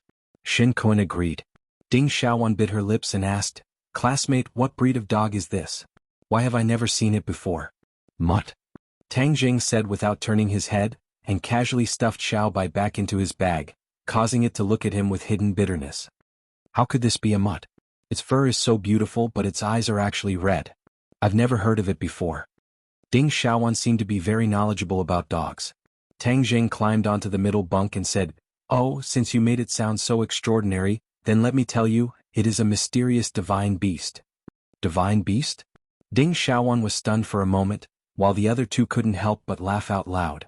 Xuanhuan said disdainfully, This is what you call bragging without a draft. A little mutt dares to say that it's a divine beast, humph. *CK. Bringing a mutt to school isn't embarrassing at all. Meng Yao said disdainfully. Stop talking. Ding Xiaowan advised embarrassedly, not bothering with this question anymore. Tang Jing closed his eyes and took a nap.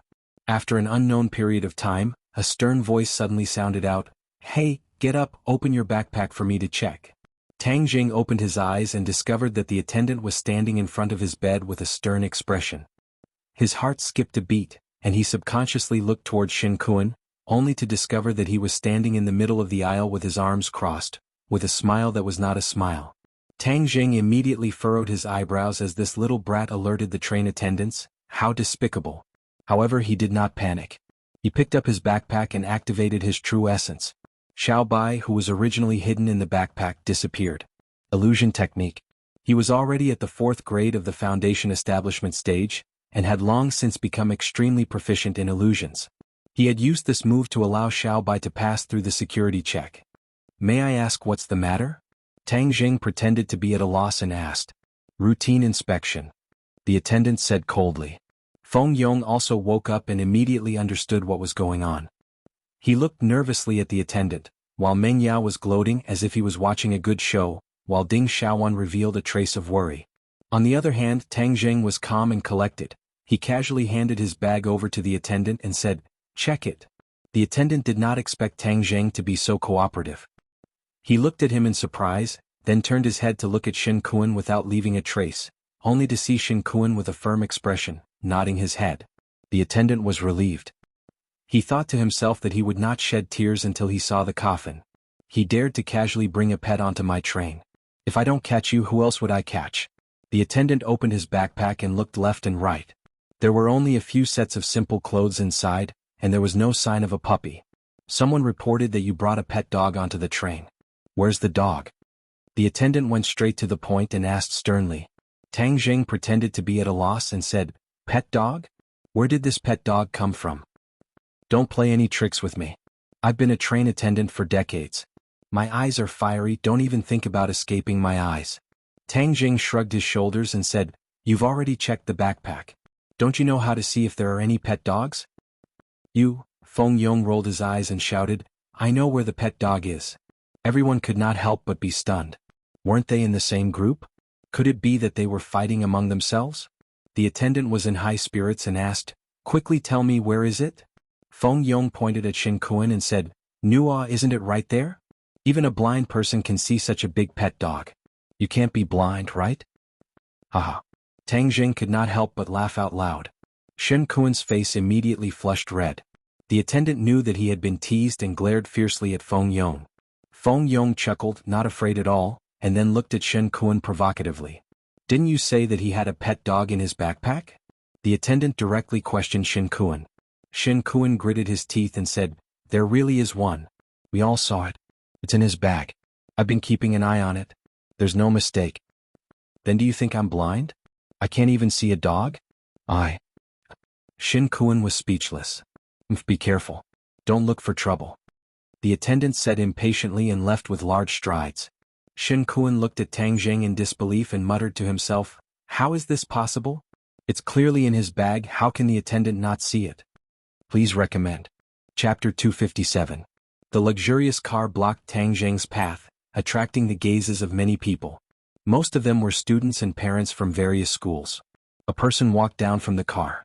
Everyone felt their eyes light up, a great beauty. This beauty was tall and slender, with a valiant and heroic appearance. She walked straight towards Tang Zheng, causing many people to be extremely jealous. Why would a beauty look for that loser? Come and find me. Xuanhuan was even more jealous. This beauty was completely different from Ding Xiaowan. Her aura was even stronger, and could almost instantly kill any girl at the scene. Ding Xiaowan and Meng Yao also had looks of disbelief on their faces. Why would that peerless beauty walk towards those two hoodlums, and even have a brilliant smile on her face? Tang Zheng looked at the person and laughed. This was not someone else but Yi Dingdang. They had not seen each other for more than 2 months, and Yi Dingdang's temperament had changed greatly. She had become more mature, and perhaps this had something to do with her returning to the Ye family in the capital. Yi Dingdang stared fixedly at Tang Zheng. During this period of time, she had been training diligently, all so that she could surpass Tang Zheng on the day they reunited. Thus, she was currently concentrating on trying to discern his cultivation level. But in the end she realized that all of this was futile. Tang Zheng was still that guy who was good at disguising himself, especially the faint 710 on the corner of his mouth. His faint smile made her involuntarily think of the bet between the two of them. Feng Yong touched Tang Zheng's shoulder and said enviously, "Boss, you actually called Big Sister Dingdang to pick you up. Wow, I'm so happy. Look at Big Sister Dingdang, she's getting more and more beautiful." Back then he had tried his best to matchmake Tang Zheng and Yi Dingdang. I didn't ask her to come pick me up. I only told her parents when I would arrive in the capital. Wow, then Big Sister Dingdang is very attentive to boss. Boss, your chance has come. Feng Yong urged. Tang Zheng did not comment. Yi Dingdang walked up to the two of them and said, "Long time no see."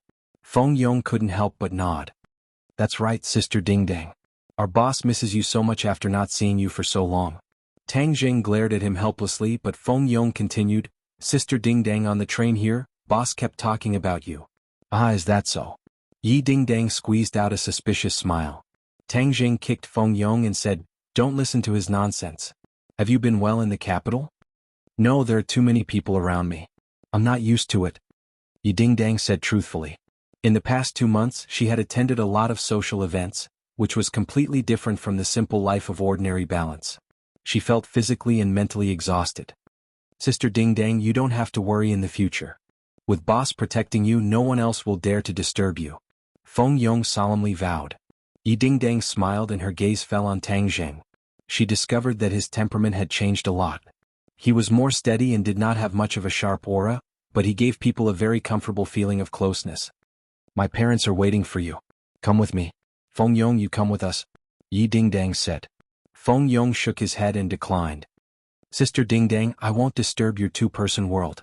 I have to take advantage of the new beauties to find a target.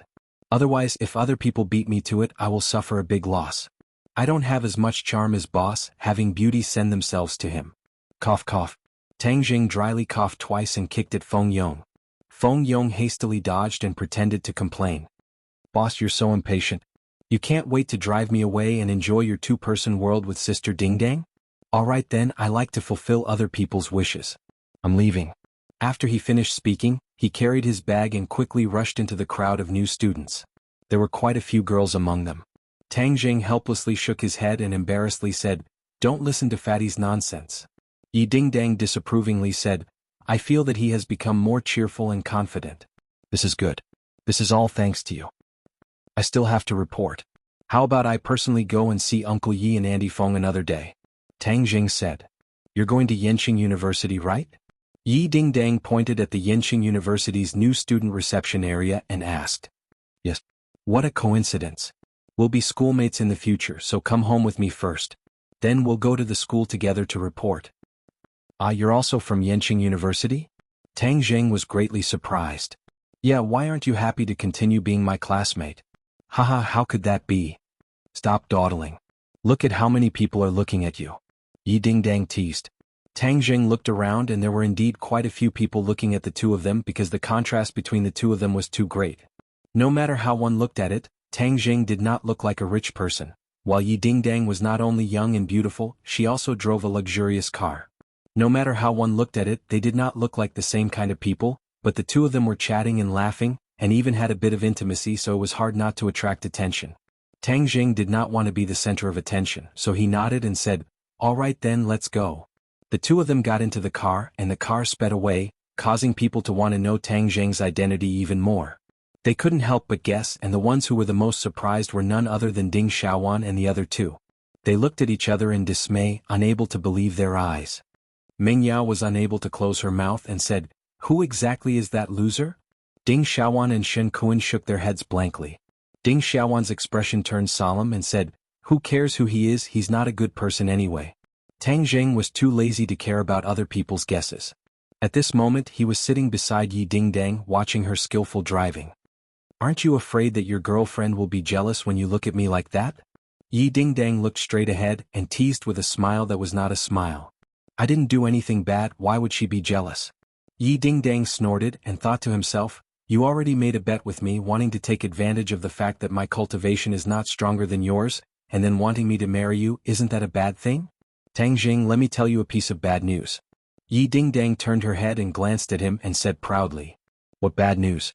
Could it be that Yi Xuanji did not keep his promise and let you marry that Songyu?" Tang Jing asked curiously. "It's not that, my cultivation is already at the 9th grade of the body refining stage. I believe that I will be able to reach the 1st grade of the natal stage very soon. I remember that you were only at the 7th grade of the body refining stage back then. Now that I have surpassed you, you have to admit that you are inferior to me in front of everyone." The corner of her mouth curled up into a complacent smile. Tang Jing had almost forgotten about the bet with her, but seeing her bring it up again, he immediately remembered it. Looking at her complacent look, he couldn't help but find it funny. "Oh, is that so? Then I have to congratulate you. Your cultivation has increased so quickly.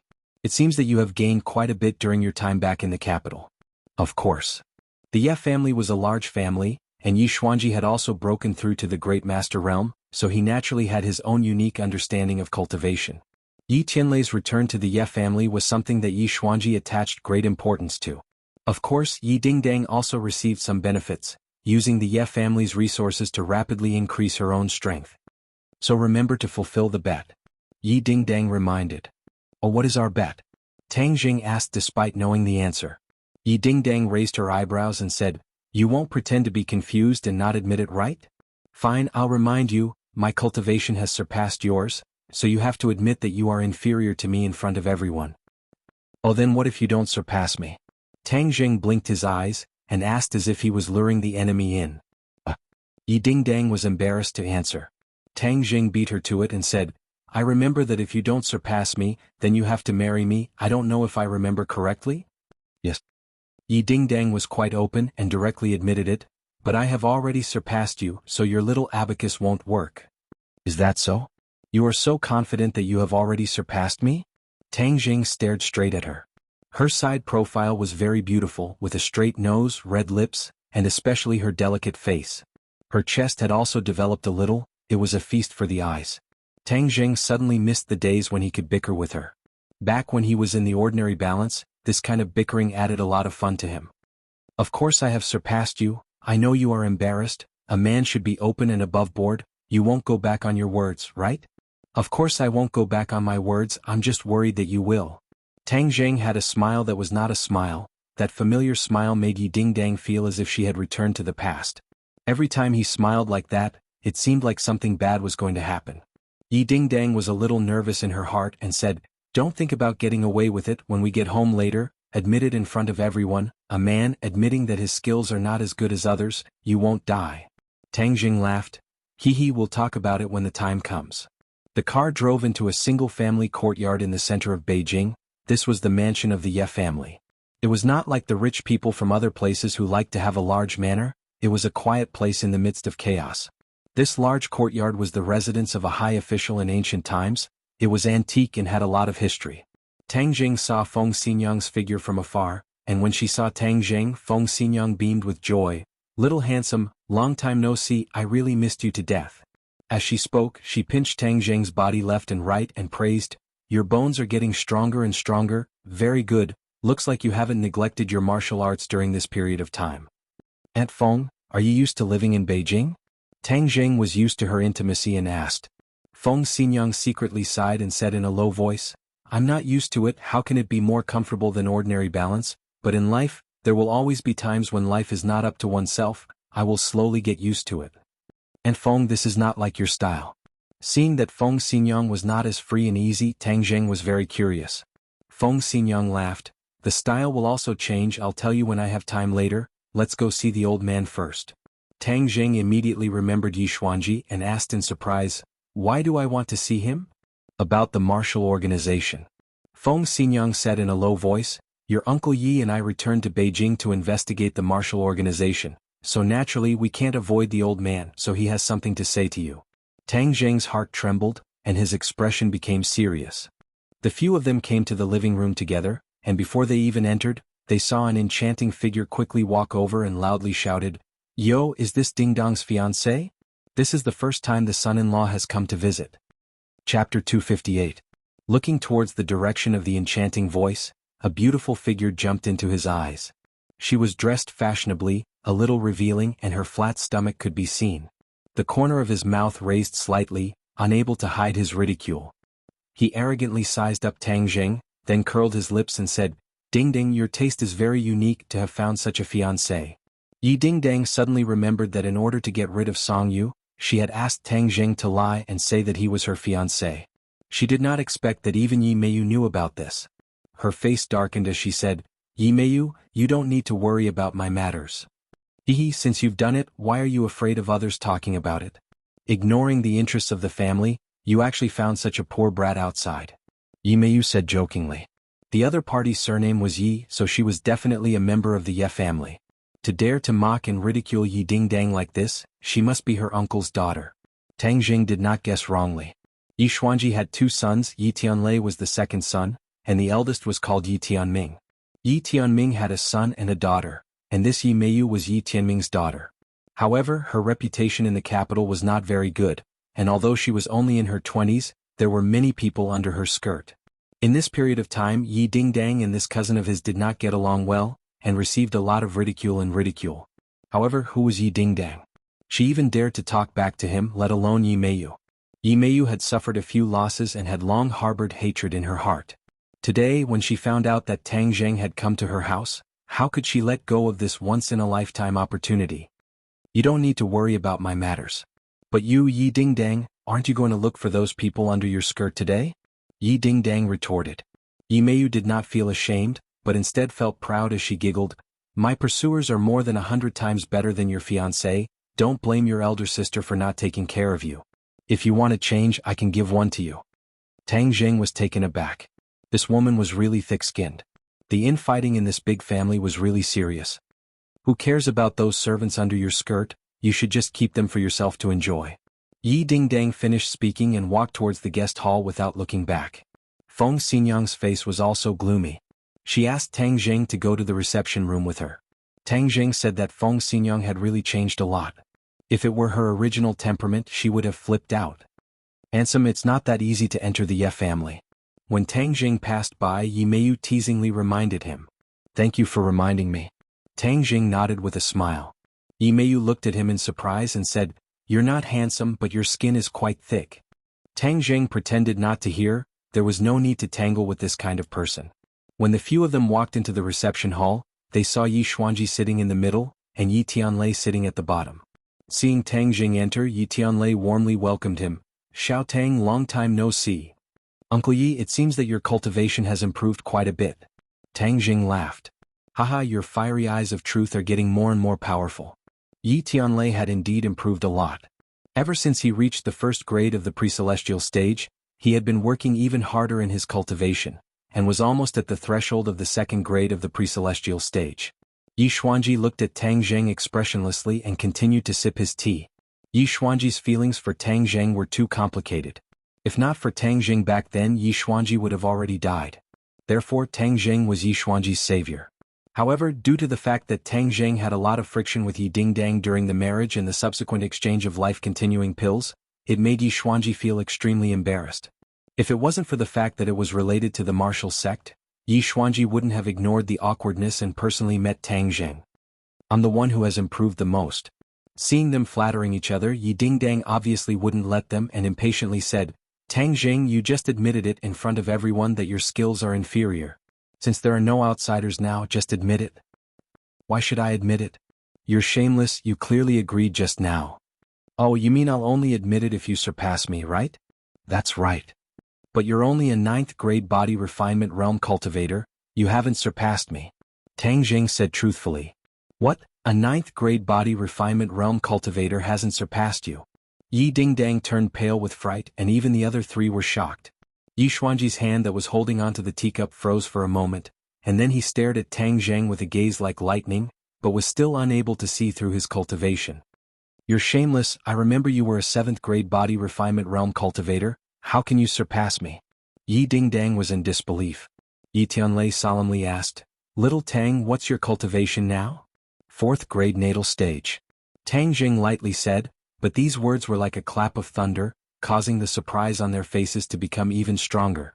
Yi Dingdang shouted, How is this possible? In just 2 months you've crossed 6 grades. Her breathing was a little uneven. Is he still human? Compared to this kind of monster, how could she win? The gap between the two of them was getting bigger and bigger, making her feel a strong sense of powerlessness. The other three also stared at Tang Zheng as if they were looking at a freak. He didn't need to lie, what he said was definitely true, but no matter how they listened to it, it still sounded like a lie. Yi Xuanji's face also tensed up. This kind of cultivation genius, while his wings were still not fully grown, the Ye family should not become enemies with him, but should try their best to rope him in. In almost an instant, Yi Xuanji's attitude towards Tang Zheng underwent a complete change. Yi Xuanji is the head of the family, good at weighing the pros and cons, and is also a practical person. Even if he was unhappy with Tang Zheng before, at least there was no spear or shield that could not be eased. Moreover, Tang Zheng has a master stage master behind him. This made the Ye family even more unable to become enemies with him. If the master stage master behind this brat is exposed, it will definitely attract the attention of the big families. The Ye family has a unique advantage, why not make use of it? Yi Xuanji thought silently and looked at Yi Dingdang thoughtfully. Just how did you do it? Yi Dingdang only regained her senses after a while. She patted her chest and asked in bewilderment. Tang Zheng pretended to be mysterious and smiled. The reason why he could be so fast was because he had so much spiritual energy, demon beast cores, and beast king blood essence. Seeing that Tang Zheng did not answer, Feng Xinyang pulled her daughter. This was Tang Zheng's secret. How could he reveal it to others so easily? Yi Dingdang curled her lips in dissatisfaction, but also became guilty. This guilty conscience was coincidentally discovered by Tang Zheng, and said in a low voice, Just now, who said that the loser must keep his promise? Can I take it that you are now willing to marry me? Yi Dingdang's face became embarrassed and blushed. She fiercely glared at him and said, I have brought him back, I still have something to do, so I will go out first. Finished speaking, she ran away like a wisp of smoke. Tang Zheng laughed mischievously in his heart. Little fellow, when you made a bet with me, you didn't think that you would be digging a hole for yourself, and now you have fallen into the hole yourself. The two whispered, but the others could hear it clearly. After all, there were no mediocre people here. Yi Tianlei and Yi Xuanji looked at each other. Yi Tianlei read some deep meaning from his father's eyes, and his heart shook. Could it be that the old man also decided to turn the fake into a real show? How could a smart person like Yi Xuanji not see through the scheme of his fiancée? It was just that he did not mention it later on, but this time, Tang Zheng's performance made Yi Xuanji feel a little moved. The children of a big family had to contribute to the family's interests. Since Yi Dingdang did not have any feelings for Song Yu, but her relationship with Tang Zheng was very obvious, and now that they had already offended the Song family, if they still rejected Tang Zheng, it would be a pity. Feng Xinyang rolled her eyes and also saw the thoughts of the father and son of the Ye family, and was secretly happy. She had long since tried to matchmake Tang Zheng and Yi Dingdang, and was even more happy to see it happen. Tang Jing did not know that the three of them had so many thoughts running through their minds in an instant.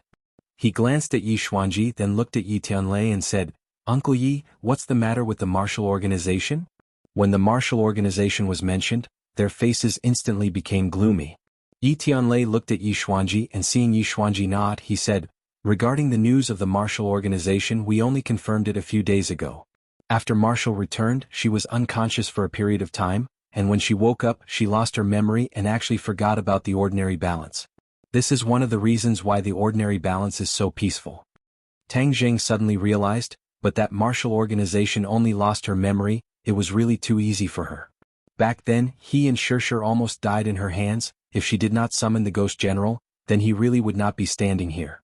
So, the threat of the martial organization is temporarily eliminated, but if one day martial organization recovers her memory, then everything will be a hidden danger. Feng Xinyang said. Yi Xuanji, who had been silent all this time, suddenly stared at Tang Zheng and asked, "The thorn in the martial organization's side is the cultivators. Why would they appear in the ordinary balance and even target you? This is something you have not explained clearly." Tang Zheng's expression turned cold. This old fox indeed had discerning eyes. Back then he did not tell Yi Tianlei and his wife the truth because he was worried that his identity would be exposed. Now that Yi Xuanji mentioned it again, it was even more impossible for him to expose his identity. The Ye family was so afraid of the martial organization. If Yi Xuanji used his life to exchange for benefits with the martial organization, then he would not even have a place to cry. Therefore he still pretended to be at a loss and said, "The people of the martial organization willfully kill the innocent. How would I know their purpose? Moreover, what are the cultivators you are talking about? Why have I never heard of them?" "You don't know about cultivators?" Yi Xuanji stared at him with shining eyes. Tang Jing blankly shook his head. "I don't know, what is it?"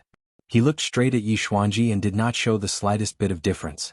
Yi Xuanji was defeated. He really could not see any clues from Tang Zheng's body. Yi Tianlei and Feng Xinyang could not help but be a little nervous. They did not know about cultivators before. It was only after investigating the martial organization that they found out that the world was big and full of strange things. There was actually a mysterious group called cultivators. "Old man, cultivators are so mysterious, we did not know about them before. How did he know?" Feng Xinyang helped Tang Jing out of his predicament. Yi Xuanji retracted his gaze. He only had suspicions. He did not have any concrete evidence. Tang Jing sighed in relief. This old fox was too smart. He almost got to the bottom of the matter. He originally wanted to ask about the Li Palace and the Azure Dragon Palace, but now it seemed that he could only bury his doubts in his stomach. Otherwise, seeing that he knew so much, Yi Xuanji would be suspicious again. Chapter 259. Tang Zheng and Yi Dingdang sat in the car, staring at each other. Just now, Tang Zheng had eaten at the Ye family, so he and Yi Dingdang went to Yenqing University to report. Yi Dingdang wanted to keep a low profile, so she did not drive and instead called a taxi. However, Yi Dingdang was still angry that her cultivation did not surpass Tang Zheng's. "What did you say to my parents just now?" Yi Dingdang angrily asked. Tang Zheng was at a loss and said, "I didn't say anything." I don't believe you. Let me tell you, if you want me to fulfill my promise, there is no way. You already have a girlfriend. Do you want me to be the third party?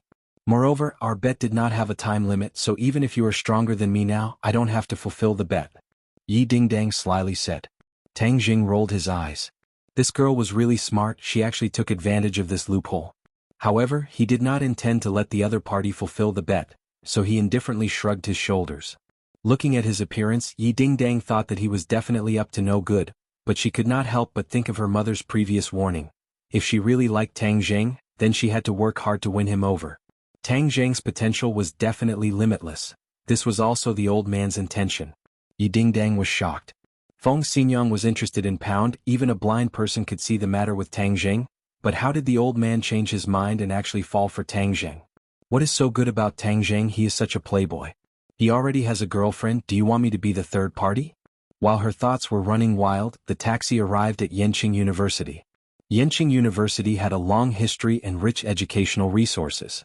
It was the top university in the country, and its ancient school gate showed its deep history. There were already many private cars parked near the school gate. There were local and foreign license plates everywhere, and they were basically all luxury cars. If they were not luxury cars, they would be embarrassed to drive here. Many people were carrying large and small bags. Their faces were slightly childish. but they were filled with infinite expectation as they looked at this awe-inspiring school, looking forward to their university days. Tang Zheng was carrying a backpack, but Yi Dingdang was not so simple. She had 2 huge suitcases and a big backpack. Tang Zheng laughed at her and wondered if she had moved her home here. Yi Dingdang rolled her eyes at him. She dragged a suitcase in each hand and walked side by side with Tang Zheng. What attracted students the most in a university? Of course, it was handsome men and beautiful women. Especially beautiful women. Not only could they attract the attention of handsome men, but they could also attract beautiful women. Of course, they had to reach a certain level of beauty. Mediocre people could only be passers-by. Tang Zheng was now a passerby. Although his height had reached 1.8 meters and his body was well proportioned, he could only be considered a model. However, his appearance could only be considered above average. He could not be considered a god that could shock the world. Compared to Yi Dingdang, he paled in comparison. Not only was Yi Dingdang tall, her height of more than 1.7 meters was enough to look down on most girls. Moreover, she was wearing denim shorts and her slender and straight beautiful legs were in full view. There was not a single scar on her legs, which deeply attracted people's attention. She was wearing a simple t-shirt on her upper body, and her black hair was draped over her shoulders, showing off her charm. She was pulling a heavy suitcase, which was a sharp contrast to Tang Zheng's empty hands. Moreover, the 2 of them got off from the same car. Everyone knew that they were together, but Tang Zheng's actions were simply outrageous. A boy was empty-handed and a girl was dragging 2 big suitcases. Was there any gentlemanly behavior left? It was not only the boys but even the girls could not stand it. Many people whispered and pointed, despising Tang Zheng's bad behavior to the extreme. However, Tang Zheng did not notice this at all. In his impression, Yi Dingdang was a martial artist. This kind of luggage was a piece of cake. Moreover, Yi Dingdang was a self-respecting and self-reliant person. Why would she need his help? Therefore he felt at ease. Finally, there were people who could not stand it anymore. Such a great beauty dragging so much luggage was simply a stain on beauty. Thus, 2 quick-witted and quick-witted seniors immediately rushed up and said enthusiastically, "Student, which school are you from? Come, we'll help you with your luggage." "No need." Yi Dingdang refused. "It's okay. We're your seniors. It's normal for seniors to take care of juniors, unlike some people who don't even have any self-awareness as a man." As he spoke, he glanced at Tang Zheng. The meaning behind his words was self-evident.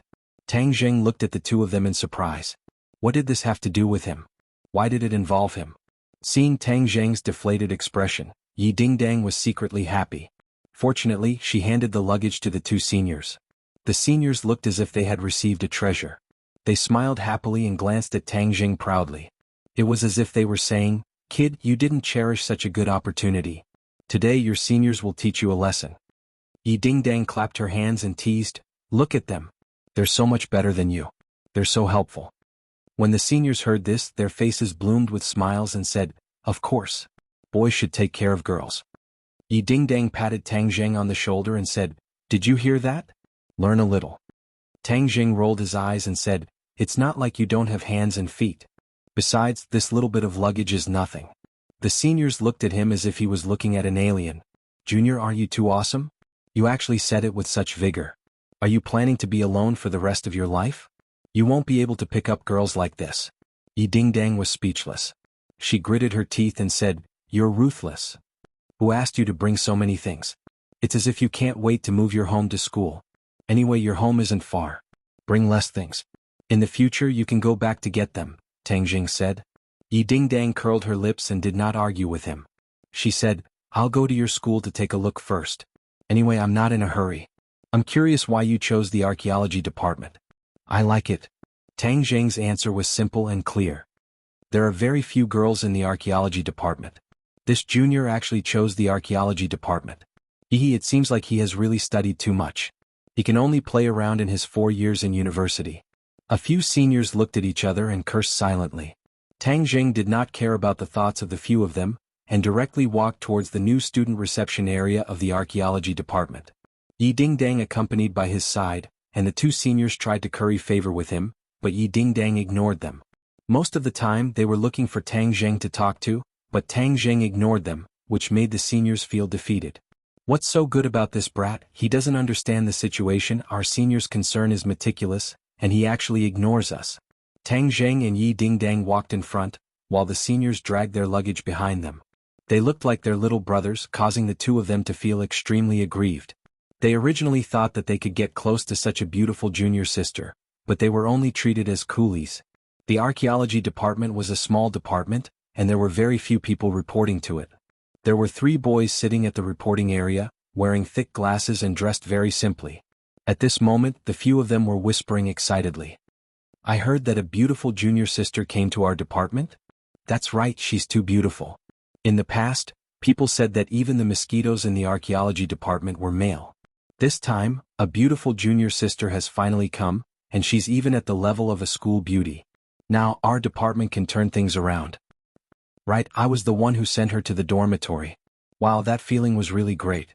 Then you didn't ask for a phone number or WeChat. The boy scratched his head and said shyly, "I'm sorry. TSK, what a waste of opportunity." Suddenly, the 3 of them saw 2 pairs of legs in front of them. One of them was a pair of smooth long legs that were especially attractive. The 3 of them swallowed their saliva and looked at each other. Could it be that the archaeology department was really going to turn things around? Another beautiful junior sister? The 3 of them raised their heads and happened to see the youthful and beautiful Yi Dingdang. Their hearts couldn't help but beat faster. One of them was more quick-witted and quickly said, "Junior sister, are you from our archaeology department?" Yi Dingdang remained calm and smiled. In that instant, the 3 of them almost had a nosebleed. They thought to themselves that they couldn't stand it. This was even more charming than the junior sister from before. Looking at the 3 of them, Tang Zheng could not help but smile bitterly. Did he report the wrong department? The reactions of these 3 seniors were too exaggerated. In fact, Tang Zheng was a well-fed man who did not know the hunger of the hungry. The archaeology department was a small department to begin with, and there were very few girls who were willing to apply for the archaeology department. If there were 1 or 2 girls every year, it would be a blessing from the heavens. A beauty like Yi Dingdang had almost exceeded the limits of their imagination. With such a beauty in the archaeology department, even if they could not get close to her, they would still feel honored just thinking about it. Cough cough.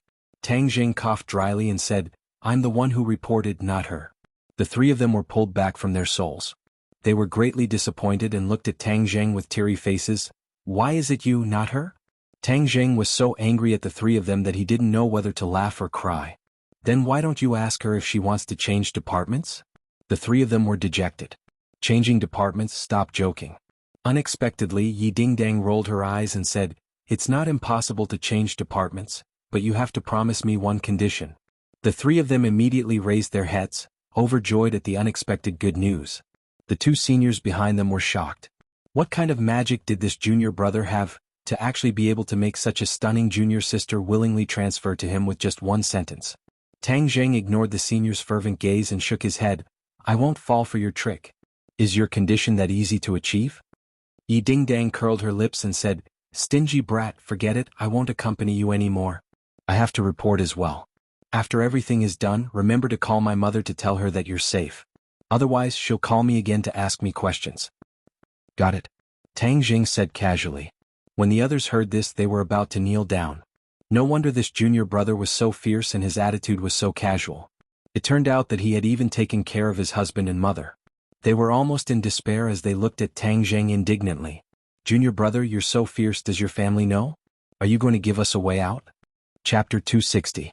Under the guidance of a senior, Tang Zheng went through the admission procedures, paid the tuition fees and was brought to the dormitory. Free novel portal along the way, the senior tried his best to persuade Tang Zheng to agree to Yi Dingdang's conditions and let her transfer to another department, increasing the quality of the girls in the archaeology department. Tang Zheng laughed and did not reply. After arriving at the dormitory, the senior sighed and left resentfully. There were a total of 4 members in the dormitory, and the other 3 had already arrived. They were the tall Sinosaurus, the elegant Zhou Yen, and the simple-dressed Wang Shiji. Amongst them, only Zhou Yen was sent here by his parents. His parents looked like officials, serious in speech and manner, but they were not too domineering and arrogant. Wang Shiji's family was obviously poor. His luggage was 2 nylon bags, and other than his clothes there was also a half-old quilt. It was obvious that he had brought it from home, and he was also shy and did not want to speak much. Zhou Yen was the most cheerful, livening up the atmosphere, while Do Long would occasionally interject a few words, which was just right. In short, those who were able to enter this top academy were not idiots, and did not have the attitude of looking down on others. Who knew what other people would do in the future? This school was filled with geniuses. Since their family conditions were poor in the past, who could guarantee that they would be poor in the future? Therefore, it was safest to manage this friendship between classmates well. Tang Jing also quickly integrated into this small group. Zhou Yan's parents treated everyone in the dormitory to a meal. The standard was neither high nor low, it was just right. Tang Jing's university life began just like that. With a little curiosity, a little novelty, there weren't many waves. After resting for a day, military uniforms were distributed and military training began. On the huge field, there were several square formations, a sea of camouflage uniforms. Many people quietly looked around, searching for the beautiful figures in the sea of camouflage. Tang Jing looked at the instructors of this military training with interest. The instructors of Yenqing University's military training were not from the academy, but the elites of the army. It was said that many of them were warriors who had seen blood before. Every year there would be outstanding people who would be recruited by the army. After graduation they would work in the army, so many people would want to perform well in the military training. Even if they did not join the army in the future, showing their faces in front of the school's leaders and having a good impression of them would be precious. Tang Jing did not have these messy thoughts, he was purely curious. Looking at the few officers on the stage, his pupils could not help but shrink. As if he had sensed something, one of the officers suddenly turned his head and looked in Tang Jing's direction. Tang Jing immediately lowered his head, not letting the other party notice anything strange. However, the corners of his mouth slightly. Interesting, there were actually a few martial artists among the instructors, and that 30-something-year-old instructor was actually a second-grade post-celestial stage martial artist. He was indeed an elite of the army. Tang Jing could not help but look forward to the military training. Hey, 3, look at that beauty on the left. She's really beautiful. She's in the same square formation as us. I wonder which department she's from? Sinosaurus lightly touched Tang Jing's shoulder and said softly. There was only one class in the archaeology department, so they were in a square formation with the other faculties. Tang Jing's dormitory was arranged according to age. Wang Shiji was the eldest, Sinosaurus was the second, Tang Jing was the third, and Zhou Yan was the youngest. However, the few of them were mentally young. It was obvious that the eldest, Wang Shiji, was relatively small and timid. If you see a beautiful person, hurry up and make your move. Otherwise, if others beat you to it, you'll suffer a huge loss. Tang Jing encouraged without batting an eyelid. Although Sinosaurus was tall and strong, there were a lot of pimples on his face. When he laughed, the pimples were especially conspicuous. I heard that a great beauty came to our archaeology department this time. Do you think it's her? Oh, is she really that beautiful? Tang Jing's curiosity was piqued, and he couldn't help but remember the whispers of the seniors when they were reporting. They were also praising this so-called beauty from their department, and he wanted to see just what kind of beauty she was. You'll know once you take a look. I'm not lying to you. Sinosaurus said, I wonder what this beauty's name is and what she likes. I'll go ask around later. Tang Jing turned his head slightly. There were a few girls on the left, but among the 10,000 flowers, there was only one flower that was the most dazzling. Tang Jing immediately recognized it, but he was stunned. This person was actually Ding Xiaohuan. The two of them had met once on the train, and Tang Jing had determined that Ding Xiaohuan was Gao Daji's brainless fan, so he did not have a good impression of her. He did not expect to meet her again so soon, and it was even a square formation. Hihi Lao-san, isn't she beautiful? You're stunned. Sinosaurus laughed mischievously. Tang Jing retracted his gaze and said indifferently, Not bad, I encourage you to chase after her. Maybe she likes you. This little girl was a brainless fan of Takashi, so of course she couldn't let Takashi off so easily. It was a good choice to encourage Sinosaurus to launch an attack. Sinosaurus's confidence was high. I also think that she will like me. Look at how powerful I am, I can definitely give people a sense of security. Don't women like to have a sense of security? Yes, wise words. Do your best. Damn Lao-san, look at the stage. Why are there so many beauties this year? She's also a complete beauty and she's even more charming. She's valiant and heroic, and she's full of heroic spirit. She's not even inferior to those instructors. Suddenly, Sinosaurus exclaimed in a low voice, stretching out his long neck to look around. The colonel and military leaders on the stage had finished speaking, and now it was time for the student representative to speak. The student representative was actually Yi Dingdang. Yi Dingdang's heroic spirit was in harmony with the atmosphere of the military training. She had a straight face as she read out her speech. Her voice was sonorous and powerful, just like a rose in the army. Wow, such a beauty is tall with long legs, big breasts and a thin waist. She has a perfect body and she's also so stylish. This is the best. Sinosaurus smacked his lips as he praised. The other boys also looked at Yi Ding-dang with eager eyes, captivated by her beauty. Yi Ding-dong's expression was calm as she read the script while her gaze swept across the square, looking for Tang Zheng's figure.